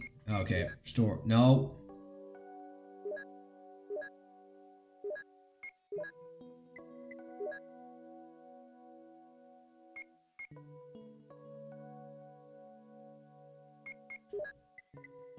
Clip.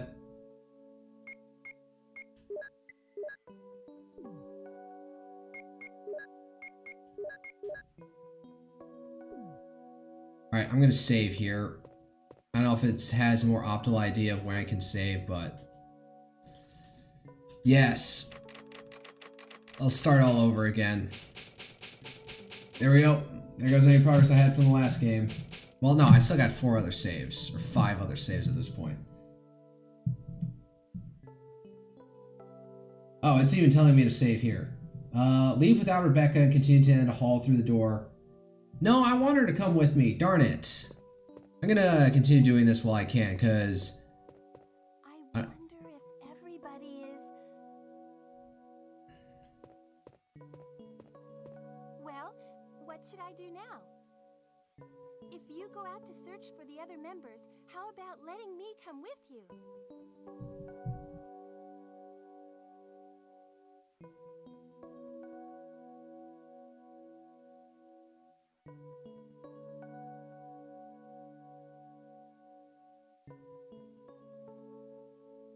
Okay, so this is why I wanted to have the blue jewel now. All right, let's do it. Yes, sir. I'll do my best. I have to prepare something. Would you like to go ahead? Alright. I'm gonna try and go back and get the blue jewel.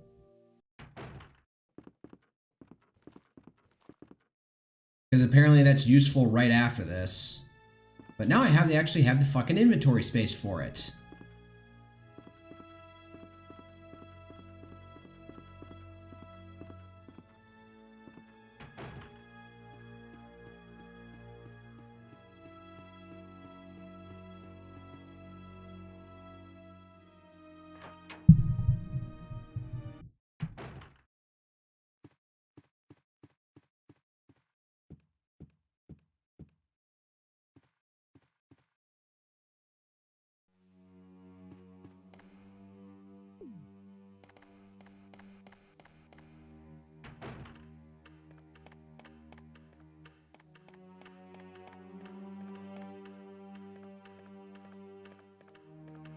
Oh my god.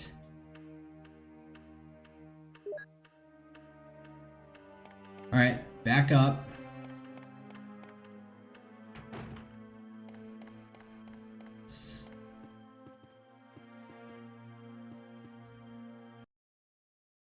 Cut the music. That's supposed to be a mock Mona Lisa up there. Nope, Chris won't even observe it. He's too much of a grug to appreciate fine art like that.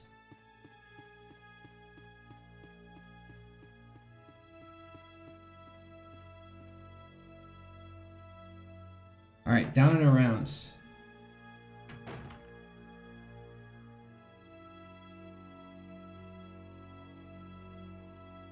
Get the wind crest.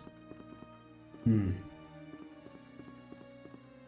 not doing what the game told me to do by having Rebecca follow, but alright, before I go down.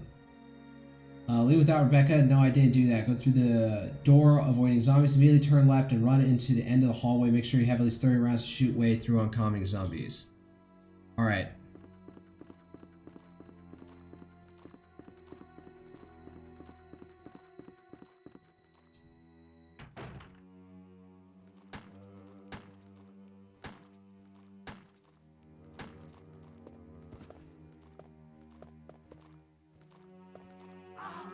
God damn it.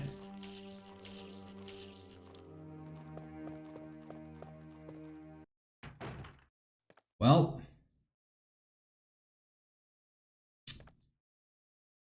Okay.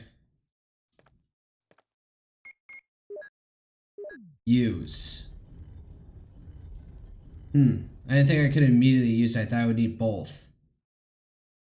I guess there's another item to be had here.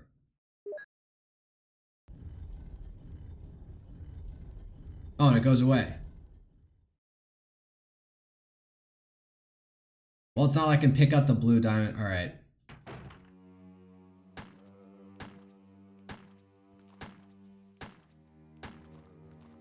This thing wants me to go. Go across the small bedroom, left and run to the end of the hall and make sure if there isn't you, Multi-room in the short hallway and use the blue jewel to get it. Go across to small bedroom to get clip and examine desk and kill surprise zombie.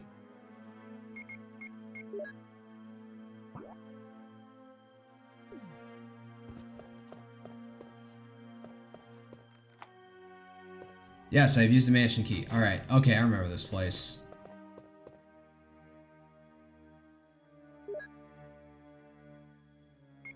I should combine this. Alright. Alright, I read this. Tasting whatever, and then...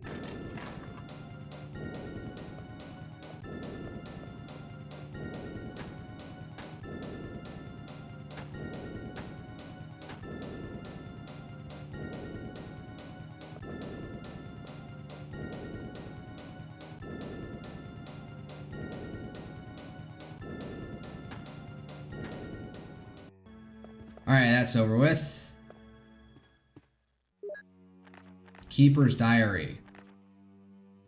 Now I feel better. I guess I can sleep well tonight.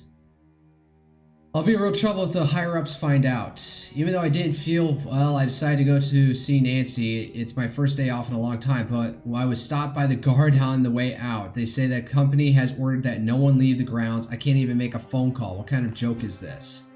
A researcher who tried to escape from his mansion was shot last night. My entire body feels burning and itchy at night.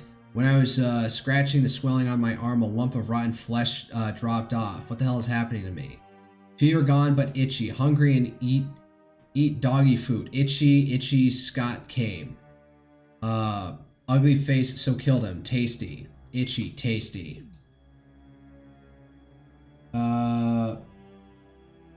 You and leave if you only have 1 slot remaining. I have 0 slots remaining.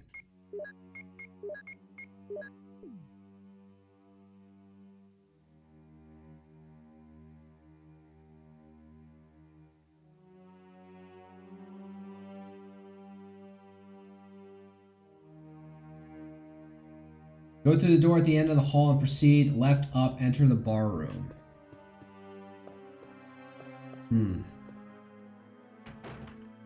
Oh. What the fuck, did he respawn? You unlocked it. Oh, this place. You've used the mansion key.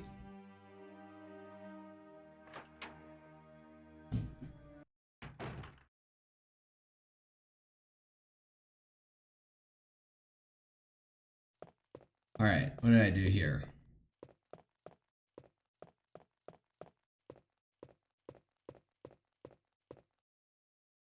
Right. Oh wait, I don't have inventory space.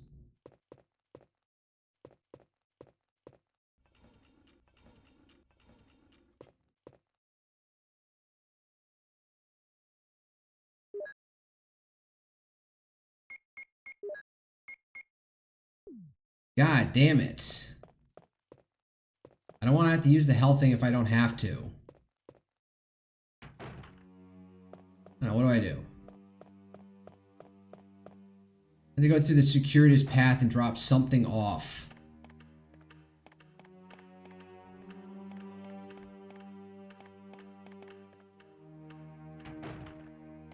Yeah, the wind crest, I have no idea what it's for, but I might as well drop it off for right now.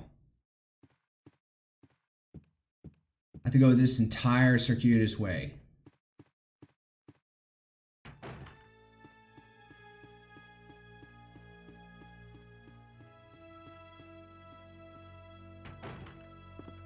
Oh. At least this place is cleared out. Alright. Down to the left and to the...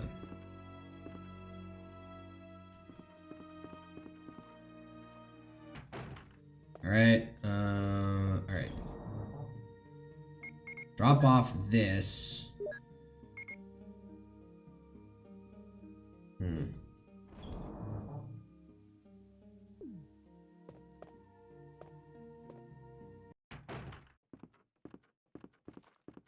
And we're gonna go all the way around, because I don't trust making it through all those zombies in the other hall.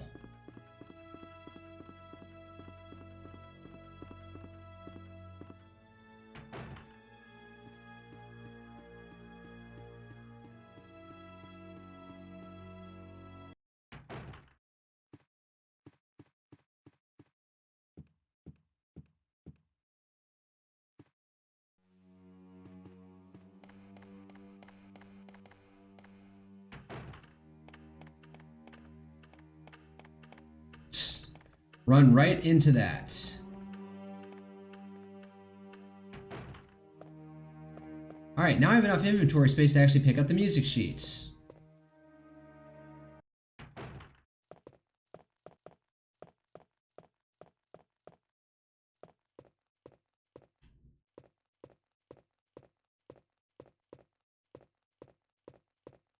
Oh my god, tank controls.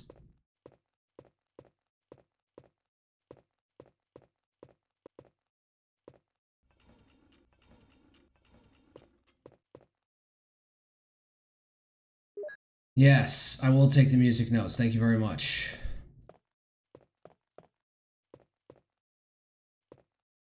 It's a fine grand piano. Where's Rebecca?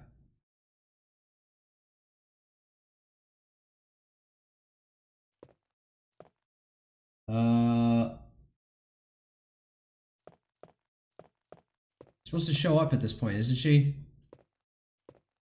Or if I try and go out.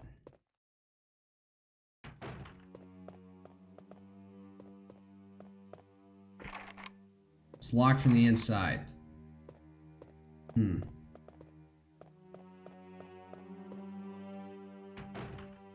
Okay, not gonna go in here. See if she spawns again.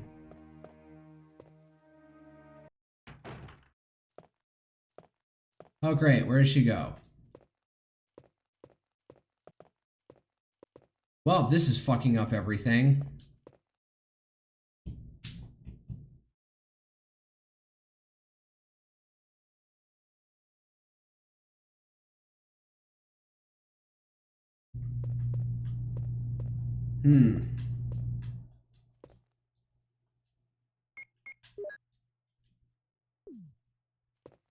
I can't use it here. I can't use music notes in front of a fucking piano.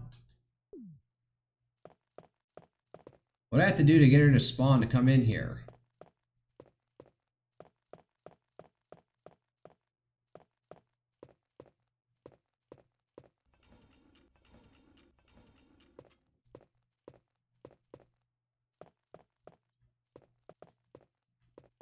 Fuck.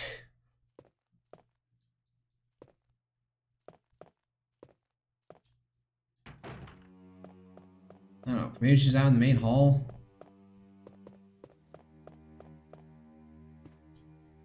It's an honestly quiet outside.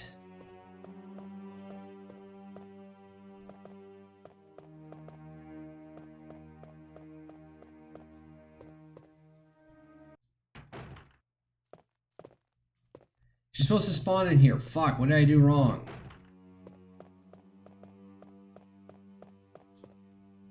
Alright, I'm just gonna go here and shoot zombies.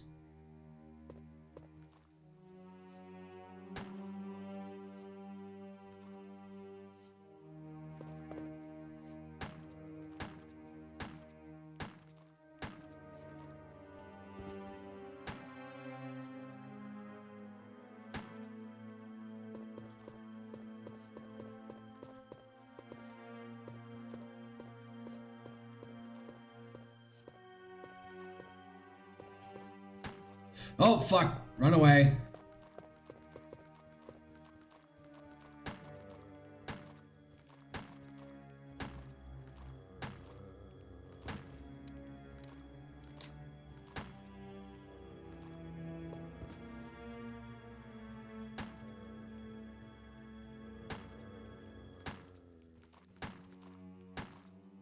Oh, fuck. Run.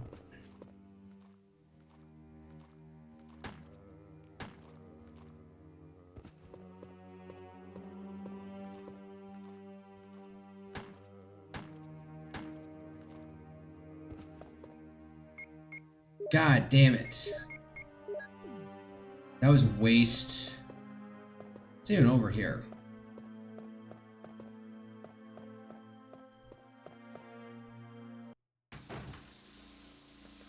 Something with dirt. This is where I need the chemical. Oh yeah, dangerous plants. I can already tell that stuff's moving. I don't want to touch that with a 19.5 foot pole. Oh no, that's a Christmas song. This is supposed to be Spooktober.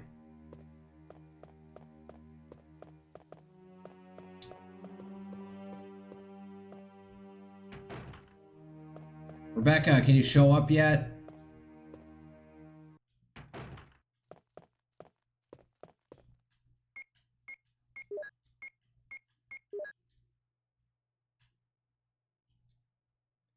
Moonlight Sonata.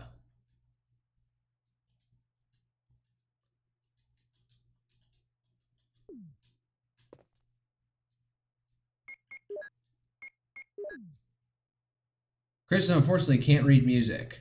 Oh, that's what I had to do. I had to check it and then apply it to the grand piano. Oh, there she is. It's me, Chris. Is that you, Rebecca?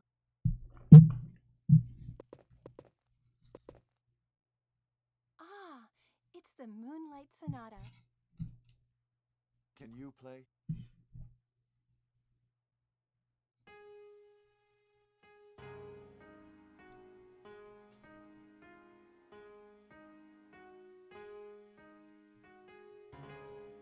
Getting distracted.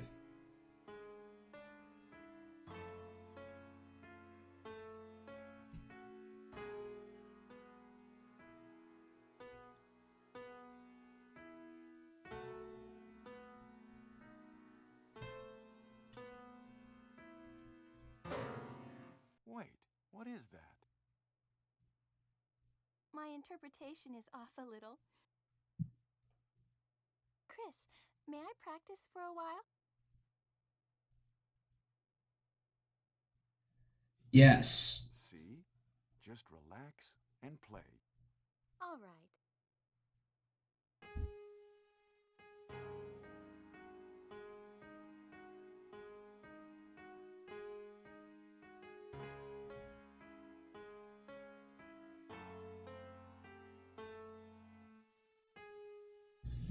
Alright, oh yeah, go get the crest shield from the dining room.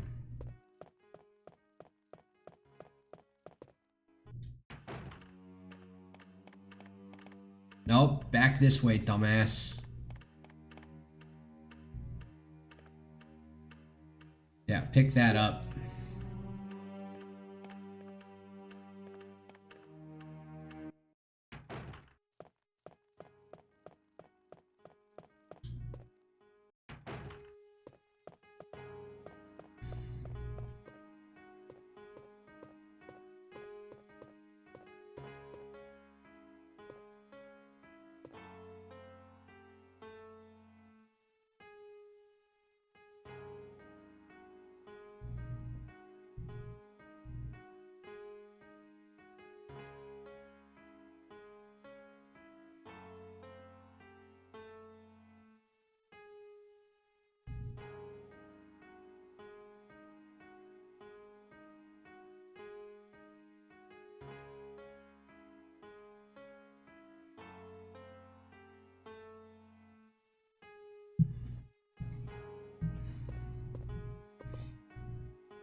Oh, I have to go back to the main room.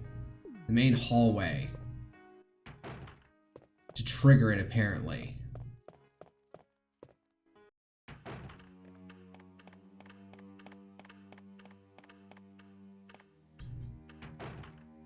Alright, back.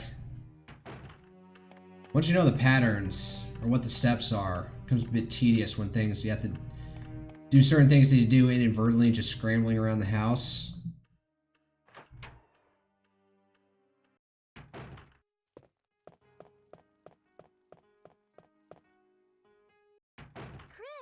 Chris! Yes, you finally got it? You like it?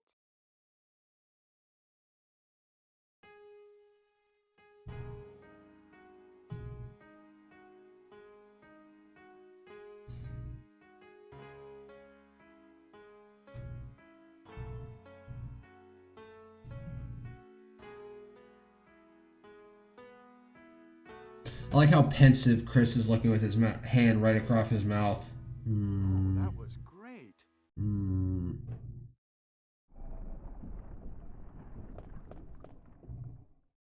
I like how he just runs over to it, not expecting anything. I guess that's good instinct to have, run to the danger.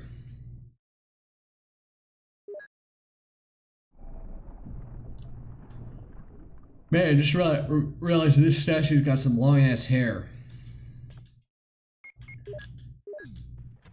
Alright, and we're out.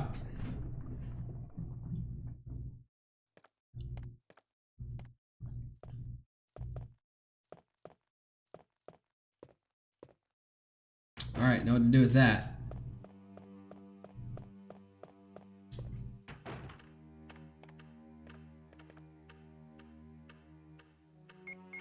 Put that back, use. Yep.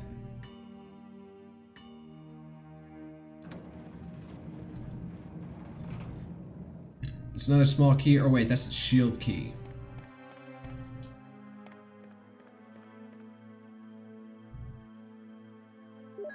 Yep.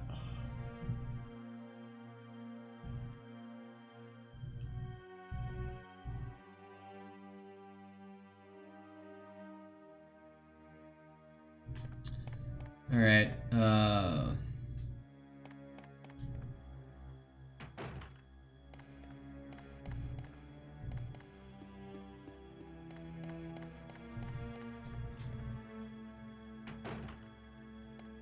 Is this place? Oh wait, that's where the map is.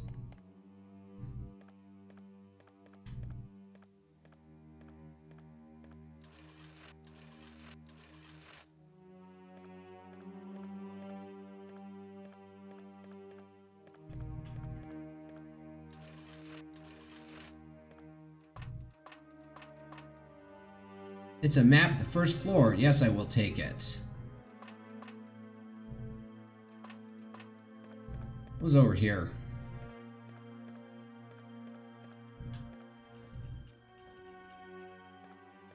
Is there a zombie in here?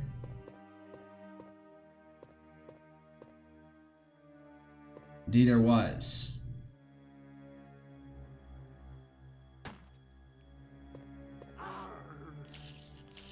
God damn it. I'm in danger now. I guess I have to use the health now. Another ink ribbon. Well. Who's that? 2 ink ribbons. Okay. Yeah, it's the mansion key. This key is useless now. Discard? Yes.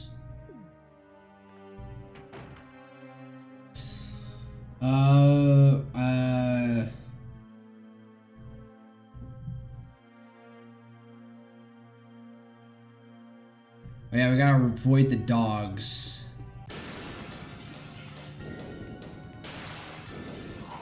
God damn it! I can't run it straight at off camera angles. Somehow I'm still fine though.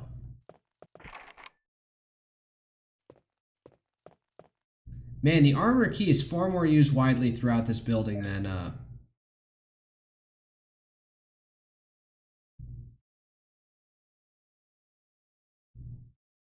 Oh, so it wants me to go out and actually shoot the dogs. Then again, I got like auto aim or something, so...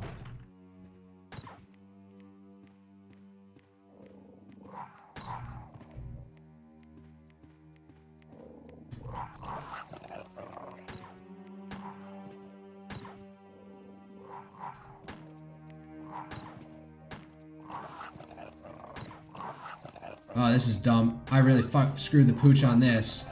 Quite literally.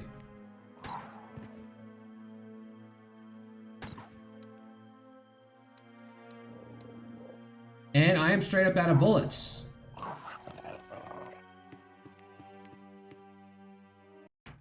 Yeah, so that doesn't work because I've run out of bullets at this point. Well, and I'm at caution. Well, that went well.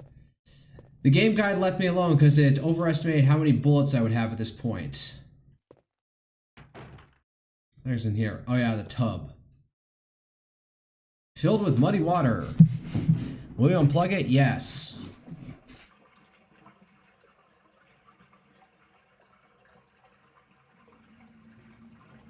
look muddy, it looks green.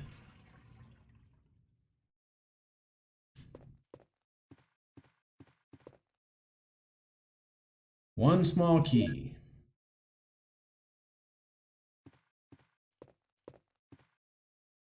Nothing useful.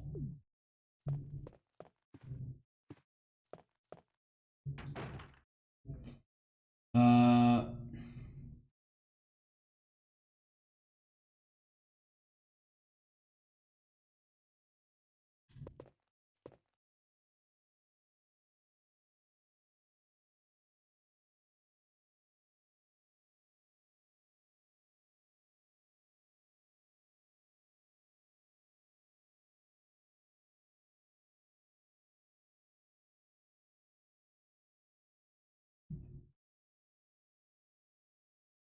Oh, it's telling me to get ready for 2 zombies, but I don't have a clip to save my fucking life. Alright, hold up. One dog's down, so I might be able to go get the other one if I'm fast enough.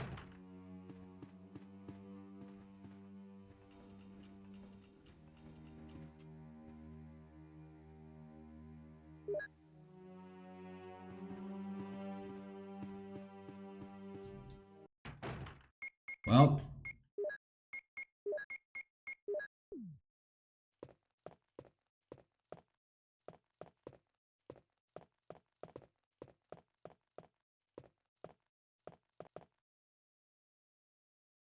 Uh...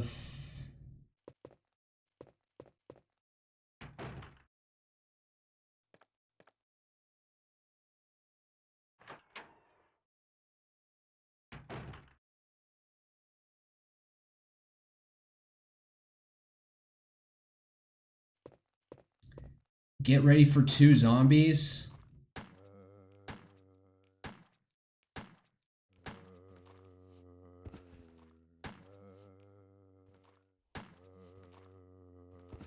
Alright, that was easy enough.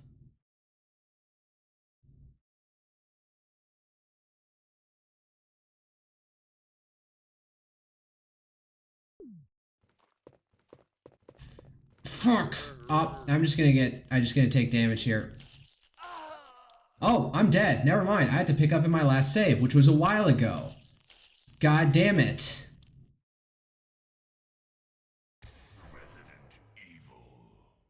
Well, shit.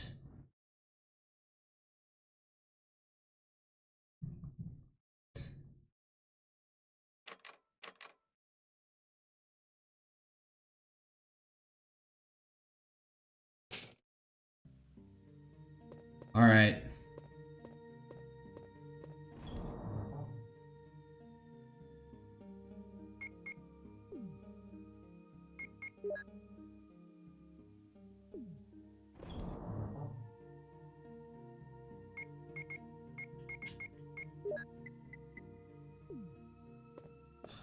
Well, what should I do now? Yes, you can come along. If you go out to search for the other members, how about letting me come with you?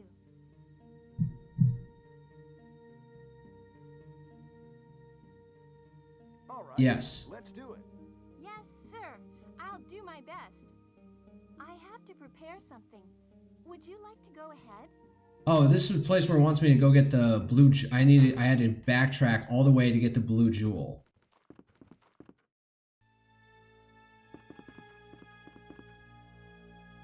Which, like, I don't even know what the purpose is. Like, whatever this windshield is, I'm not gonna use. Or crescent is, I'm not gonna use it.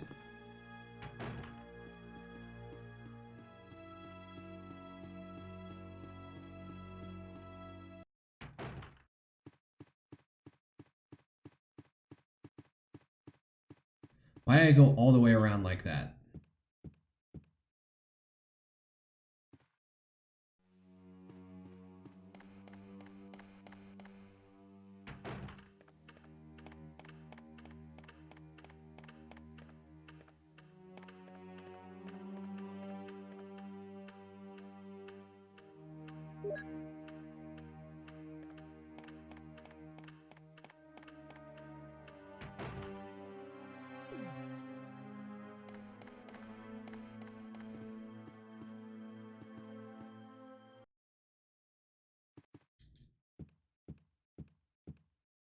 back around.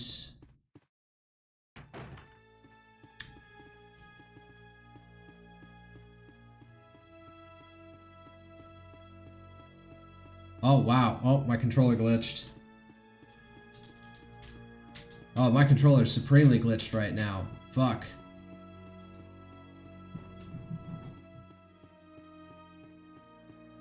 I'm looking at trying to turn off my controller now.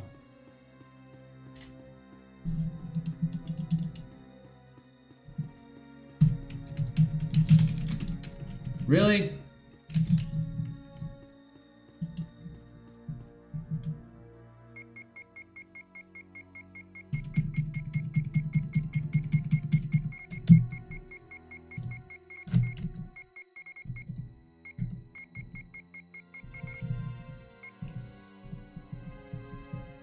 I can't hit up.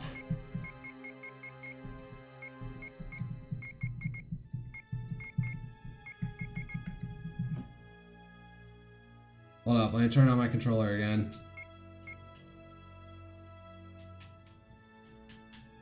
Wow, what the heck is going on here?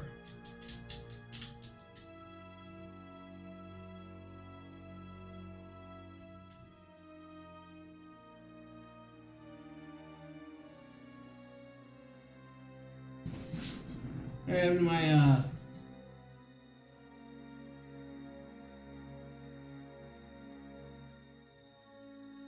is it the batteries? Let me just check that quick. Feels like they should be fine. Stand by.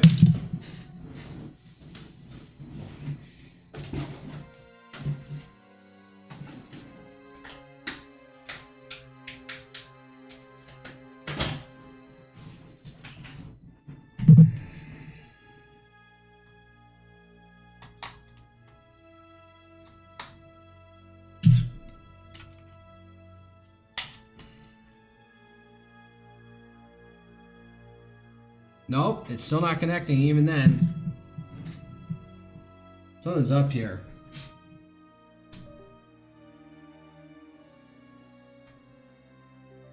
Let the little connector overheat itself.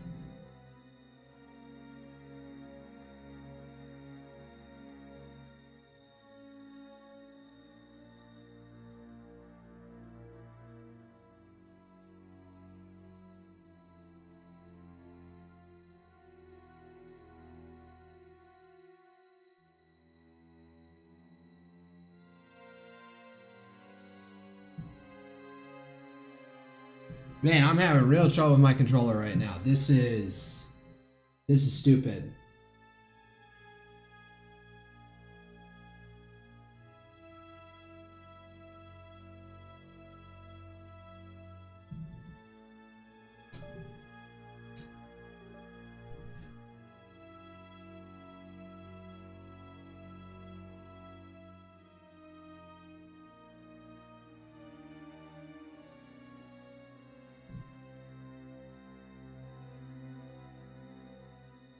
No way, I had it. Fuck.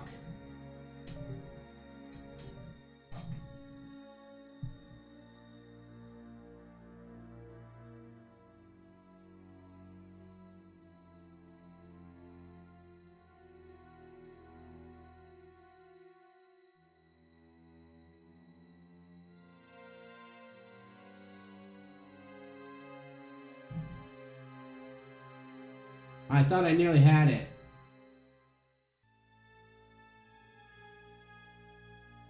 I'm trying to have them reset connect to the hub. I don't know why it's not going through.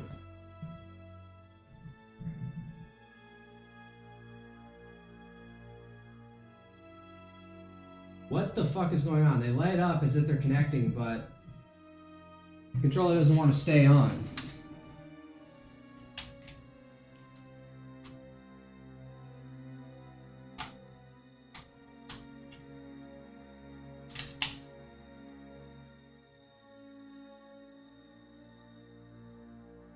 Nope, stay on. Keep blinking until you connect. Stop.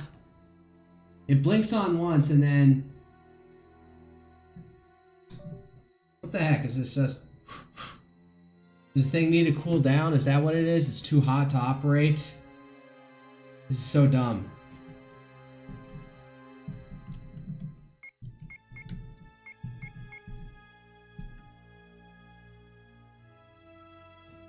What am I even doing? Oh great, I have to do this by mouse with my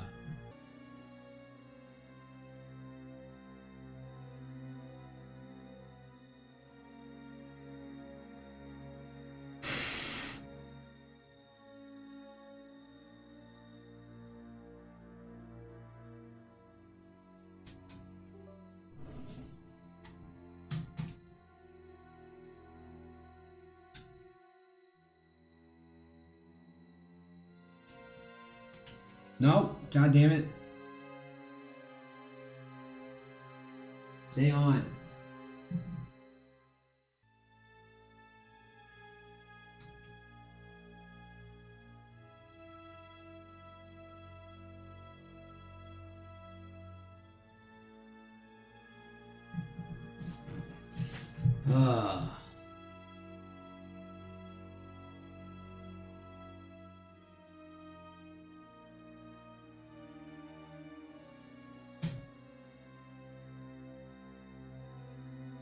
I probably just need a brand new controller because this is just getting ridiculous. This happened twice before. Can't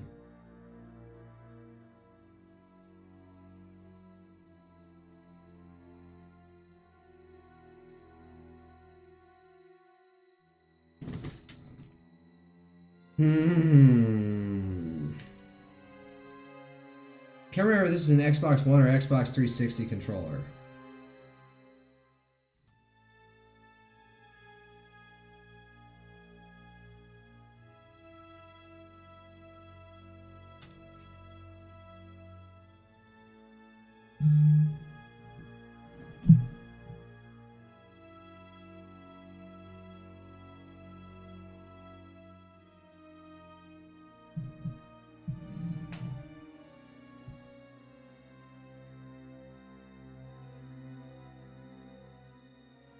Alright, you're both flashing as if you're trying to... God damn it.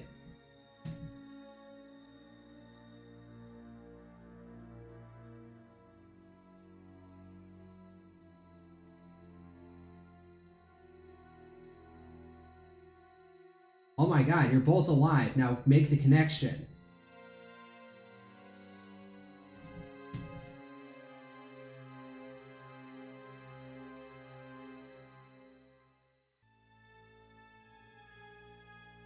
And I can hear my computer overworking itself.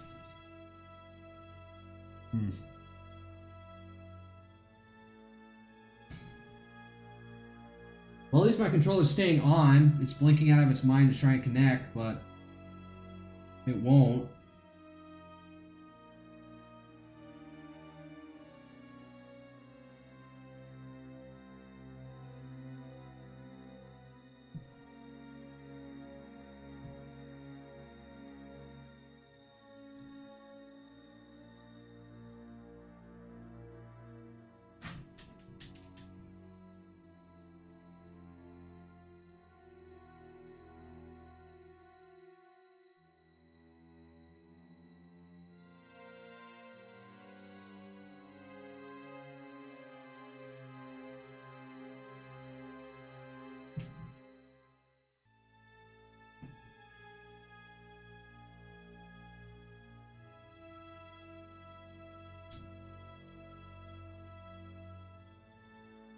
They're searching for each other. Now their blink patterns are aligned with each other, just slightly off sync.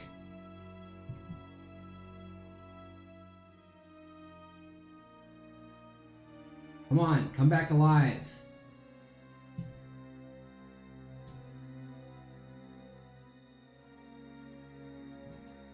Now it's doing the same thing where it doesn't, like, it blinks once, then dies.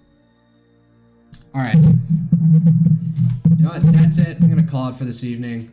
Making it easier, calling it an earlier night than usual. It's not like anybody else is here right now.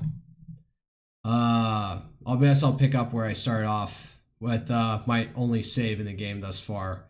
So, that said, oh, probably no stream Friday night or Saturday night because I'm going to a convention here in Houston. And it's SumiCon. I've probably said that before. The 18 plus anime convention. I'm just living it up for what little time I have. So, gonna call it for a night. So